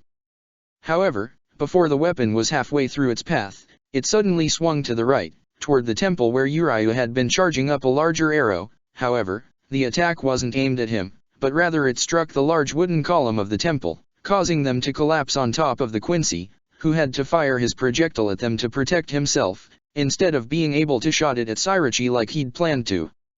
For his own, Ichigo was far more concerned at the espada's weapon suddenly gaining the ability to cut through something that had stymied it before. That felt a lot like what a Zanpakuto could do with enhancing its ability to cut through things, and if his opponent could do that, he'd need to be far more careful about avoiding her weapon. At least, that was what he thought until Zanjutsu explained. That wasn't what she was doing. Instead, she made the edge of her weapon much thinner and denser, which made it sharper. Ichigo let out a breath of relief, since if that was how she'd done it, it meant he could use the focused cutting edge against her and she'd be unable to stop it. Only after that thought helped him calm down did he realize that the way Sairachi had made her blade sharper was the same Mainoli had hardened her skin, just applied in reverse. Did that mean that her weapon was a part of her shell as well? Was it how she'd managed to manipulate it in midair, and it meant she could make her weapon regenerate the same way her body did if it was somehow destroyed? He was still considering the implication when the sound of boots scraping pavement caused him to turn, just in time to see Mainoli jump in at him, both hands wielding her orb bombs. He countered by swinging Zanjutsu and letting the blade release the two explosions he'd absorbed before, blasting her back once again. Except, this time, he realized with sudden worry that Hashwal was in her path. He went to alert him, but before he could, the Quincy pointed a hand in her direction and a long lance appeared in his hand, with the Arrancar finding herself impaled on it. A moment later, Hashwal swung the weapon into the ground, smashing Mainoli into it, and he seemed ready to do it again, when suddenly Sairachi made a gesture, and the body of her subordinate flew backwards toward her hand, ripped out of the lance but saved from further damage and, Ichigo could see, already regenerating. While everybody turned toward the espada in surprise at her apparently having the power to draw people to her, Loli took advantage to attempt to stab Hashwal, but the Quincy proved that his distraction wasn't enough to stop him from creating a new broadsword to stop the blow. In fact, the black-haired Arrancar's own charge had led her a bit further than she'd intended, as a bit of the blade had bitten into her shoulder. It was, however, barely a scratch, and Loli seemed to delight in that, as she pushed forward with her shoulder and, rather than getting cut more, the blade was pushed backwards toward Hashwal instead, her skin clearly too though for it to cut into it more than it already had. Seeing this she gloated, sounding quite eager. "Is that the best you can do? I shouldn't have been dodging your attacks if you can't do more than nick my skin." Hashwal looked at her impassively and answered, sounding almost bored. "Wrong." And then Loli screamed as her body was ripped apart, several pieces sent flying as, Ichigo saw, a multitude of entirely new blades had grown from the main broadsword in Hashwal's hand, each twisted and with long spikes of its own. Hashwal looked down on Loli, who was still alive and in clear pain if her screaming and cursing at the Quincy was anything to go by, and said, in the same tone, "I can add material to any part of an item I'm forming, in any shape and size I wish, regardless of whether anything else is already there. Putting that scratch on you was all I needed to win this fight." Then he raised his blade to finish her off, Although with Arrancar resiliency and with them having no idea if Arrancars even had masks to target, Ichigo wasn't even sure whether that was possible, not how to go about it. But then Sirachi's whip struck at the ground in front of Hashwall, and when the Quincy jumped backwards, the gravel that had been broken by the disc sawing at the pavement exploded at him at high speed, only his quickness in creating a closed helm around his head stopping Hashwall from having his eyes scoured right out of his face by the attack. Meanwhile, Ichigo noticed, the cable of Sirachi's whip had tapped each of the broken pieces of Loli's body as it struck, and with a barest flick of Sirachi's finger, the pieces found themselves grouped together, in the proper order and well away from Hashwall, giving Loli the chance to quickly regenerate along the cuts and slowly get back to her feet, clearly having been left greatly winded and weakened from the attack despite no visible signs of it remaining on her. While this was going on, Urayu had taken advantage to sneak behind Sirachi and charge up a large arrow. As soon as he thought she was distracted by putting her subordinate back together, he immediately let it fly, and already the arrow was breaking apart into multiple smaller ones. However, Sirachi, sensing the buildup of Reishi, turned and, seeing the approaching projectiles, let a barrage of bala erupt from all over her body. The projectiles, Ichigo saw, while striking much faster than the arrow themselves, to the point they intercepted them all before they'd covered a third of the distance, weren't powerful enough to actually stop Urayu's attack. The increasingly multiplying arrows simply destroyed the bala and continued to grow in closer to Sirachi while also growing in number. Then, the Espada waved her hand, and suddenly, all of the arrows were diverted from their path at once, smacking into each other and being pushed to the right and into the temple, causing many more of the front pillars and part of the roof to collapse on top of the step. Urayu, meanwhile, stared at the way his attack had been dismissed with disbelief, before asking, in shock, "You're a telekinetic?" Ichigo stepped forward at that and said, loud so that everybody could hear it. "It's more nuanced than that. She can control things telekinetically, but only if she's touched them first. The whip and bala she fired are both part of her body. So long as we are careful of what she strikes, we'll be fine." Sirachi turned to glare at him, saying in an annoyed tone, "Don't you know that going around revealing a woman's secrets is the height of bad manners?" Then she smirked maliciously, snapping the whip in her hands, and said threateningly, "I'm gonna punish you for that." And then, without any warning, a number of pillars from the collapsed front of the temple were sent flying, one toward each of them. Hashwall created two shields and put them one in front of the other, but even with that he was bowled over. Urayu used Hiran Kyaku to dodge the attack, while Ichigo himself increased Zanjutsu's side so that it would cover him from the broken pillar itself, while letting his Shikai absorb the energy from the strike. That was when Loli shrieked, "Don't forget that we're here as well," and jumped at Urayu, attempting to stab him. Ichigo's friend, however, perhaps inspired by Hashwall's technique, willed his bow to change, making it look like a web, with 3 spokes per side emerging from the main body of the bow and connected to each other by large, flat bars that formed a lattice work which acted like a shield, stumping Loli's attack, while leaving Urayu free to counter-attack by firing an arrow through the empty space he'd left in the middle, sending the Arrancar flying back. From the sheer impact of the arrow alone, before it pinned her to the ground. But Ichigo had other problems, as the moment Loli had screamed her battle cry, Sirachi had let go of Mainoli, the blonde Arrancar falling through the air for a few moments before suddenly using Sonido to propel herself like a missile at him. The attack being so telegraphed, Ichigo had been focused on Urayu's actions as a few steps to the side where all he needed to dodge, until suddenly, without any of the loss in acceleration or lack in finesse that would come from interrupting her Sonido to redirect herself or trying to use multiple Sonido at once, Mainoli swerved, unerringly aimed at Ichigo even as the red orbs in her hands grew larger and larger, and Ichigo realized that Sirachi was controlling her subordinate movement with her own power.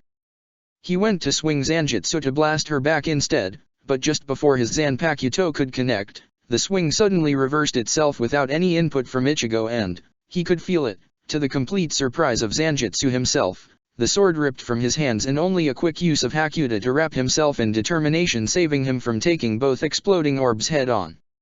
Even with that, he was blown back by the blast, landing hard next to Zanjutsu's, whose white wrappings had come somewhat undone from being in the middle of the explosion. The only good thing was that, having been at point blank of it, Mainoli had been hurt as well, but of course, the Arrancar was already regenerating.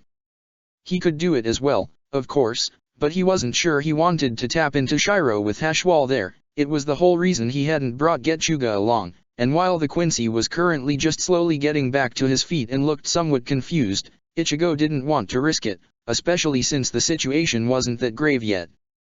He reached for Zanjutsu instead, only for the sword to skitter a few meters away from his hand, and for Sairochi to say, in a cocky tone, "You should be careful where you swing that thing. What if, instead of it simply slipping from your hands, you'd hit one of your little friends instead?" Ichigo took a moment to process the comment, before suddenly realizing, when Zanjutsu had clashed with Sairochi's whip, she'd gained the ability to use her control on it as well. He glared at the purple-haired Espada, who was currently more focused on swinging her whip at Uryu to keep him on the back foot but occasionally glancing at Ichigo to ensure he couldn't recover his weapon, while Mainoli was back on her feet now, and immediately used Sonito to reach him again. This time, Ichigo didn't even try dodge, instead using Hakuta to unleash as much Ryutsu as he could, charged with repulsion and determination, and as he hoped, the effect was that the Aaron car was blasted back as if smacked by a giant rock punch, and then Ichigo dove, grabbing the white wrappings of Zanjutsu's handle and tying them around his hand just in time before Sairochi tried to push the sword away again. This time, being tied back to the sword, Ichigo was pushed back with it, which resulted in him being smashed into some of the collapsed piece of the temple's entrance. Taking advantage of the fact that Mainoli had refocused her attention on Hashwall, using a combination of Sonito and her orb to blitz him and back away so he was forced into defending himself, and that the cloud of dust his impact with the temple's ruins had raised was hiding him, Ichigo tried to come up with something he could use to beat Sairochi. Going by what he'd discovered of the Aaron car hardening process, if he gave Zanjutsu the sharpness to cut through anything he might be able to strike a telling blow, but he couldn't grow the blade without fear it might be redirected in a manner dangerous to Uryu or Hashwall, and getting into an aerial fight with an enemy that could manipulate his movement by modifying the movement of his sword was a losing proposition. Ichigo watched the way Sairochi was trying to use her whip to slowly maneuver Uryu into a corner, taking advantage of her telekinetic ability to redirect it at will to keep him from firing any of his arrows, and then glared at where Zanjutsu was lying in the ground in front of him, connected to his hands only by the long white wrapping, and an idea suddenly popped into Ichigo's head. It was a ridiculous long shot, but if it worked, he could just deliver a killing strike. He transmitted the idea to Zanjutsu, and he could feel the sense of hope coming from the sword as it answered. That might work. Pitting my will against her control was harder before because my size and weight made it harder for me to control my own movement, but doing things this way, it might work. But I can't promise it'll work. I'll try my best, but it might be enough. Ichigo rejected the idea, gathering all of his confidence, and then said, because hearing it out loud would make it more real to himself. It will work, I trust you. The Zanpakuto didn't answer with words, but Ichigo could feel the sense of pride and of the sword spirit's own trust being returned back to him. With that in mind, he grabbed the wrapping of his blade, and then drained it of Ryutsu almost entirely, making it become the size of a kitchen knife, but at the same time keeping the Ryutsu in the wrapping portion of the sword where it was, and then started to spin the weapon at his side from it. With the wind generated by the movement, the dust around him cleared in a moment, and Sairochi turned to look at Ichigo straight, perplexed at what he was doing, at least until he threw it, pushing as much Ryutsu as he could in the blade, but this time focusing so that it was only in the wrappings, so that they grew increasingly long and let the throw continue, while maintaining the blade itself small and light, and thus easier for Zanjutsu to direct himself. Sairochi's eyes widened in open disbelief as she saw what he was trying to do, but then she scoffed, saying pathetic as she waved a finger, redirecting the attack away from herself, and that was when Zanjutsu exerted his own will, overpowering the telekinetic control thanks to only having a tiny and lightweight body to control. And, when Sairochi realized and turned back to redirect the blade again as she realized it was aimed her way, then Ichigo switched his control of the Ryutsu, letting the blade grow enormous in a heartbeat so that she had no way to avoid it, and willed it to cut through, as any sword was ultimately meant to. He could feel it as the blade bit into Sairochi's body and cut, and could also feel the blade bleeding momentum from a combination of her telekinetic power countering the push and having to cut through something far tougher than anything he'd ever had to before and, more importantly, far more material than should be possible. Now that he knew what to pay attention to, and with Zanjutsu confirming it, he could tell that the Espada was somehow adding material to her skin to make it denser than steel and ridiculously thick, to slow down the process. Without the telekinesis to help, it wouldn't have been enough to stop Zanjitsu from cutting her in two, but it was still impressive. He was sure that, outside of using a Zanpakuto charged to cut through anything, or something unstoppable like a Zero, Sairachi's skin would have been completely impossible to pierce. As it was, the blade, enlarged to the size of a small building, had left a cut that went from the Espada's hip to just under her chest, and had reached a good 2/3 through her body. However, now that she'd regained control of it, a push with her power sent Zanjitsu crashing into the temple, its still sharpened edge cutting the building in two, causing it to collapse on itself and Ichigo to be dragged along and smashed into the ground before he could focus on returning the Zanpakuto to its normal size. Meanwhile, Sairachi had stopped trying to attack Uryu, or Ichigo for that matter, and was staring at the destroyed temple even as the wound left on her body regenerated. Her clothes didn't, leaving her with the equivalent of a crop top with two flapping scarves of fabric attached to the sides, and revealing a round hollow hole in her abdomen, where her belly button would otherwise have been, and a tattoo with the number 5 just underneath it, partially hidden by the belt where her skirt started. She didn't seem to care about that, however, as the destroyed temple was holding all of her attention. Eventually, she grimaced, then said, sounding genuinely annoyed, "Ugh. Now the anchors to channel the Ryotsu into the focal points will be completely destroyed, all my work of the last week completely wasted, and I'll need to find a different place to do it all again, from the beginning." She almost growled, then shook her head and said, in a tone that would brook no disagreement, "Right, I've had enough of it. Loli, Mainoli, we're going." And, making it clear this wasn't something either of the lesser Arrancar had any say into, both of their bodies were lifted into the air by Sairachi's power, the Espada clearly planning to drag them along behind herself. Then Uryu spoke, his tone challenging even as he aimed his bow at her, an arrow slowly charging into it. "What makes you think we'll let you go before learning what Aizen is planning?" Sairachi looked down at him with disdain, and answered, "The fact that I was in that temple for all of this week, and during that time I ensured that everything in it was under the effect of my power.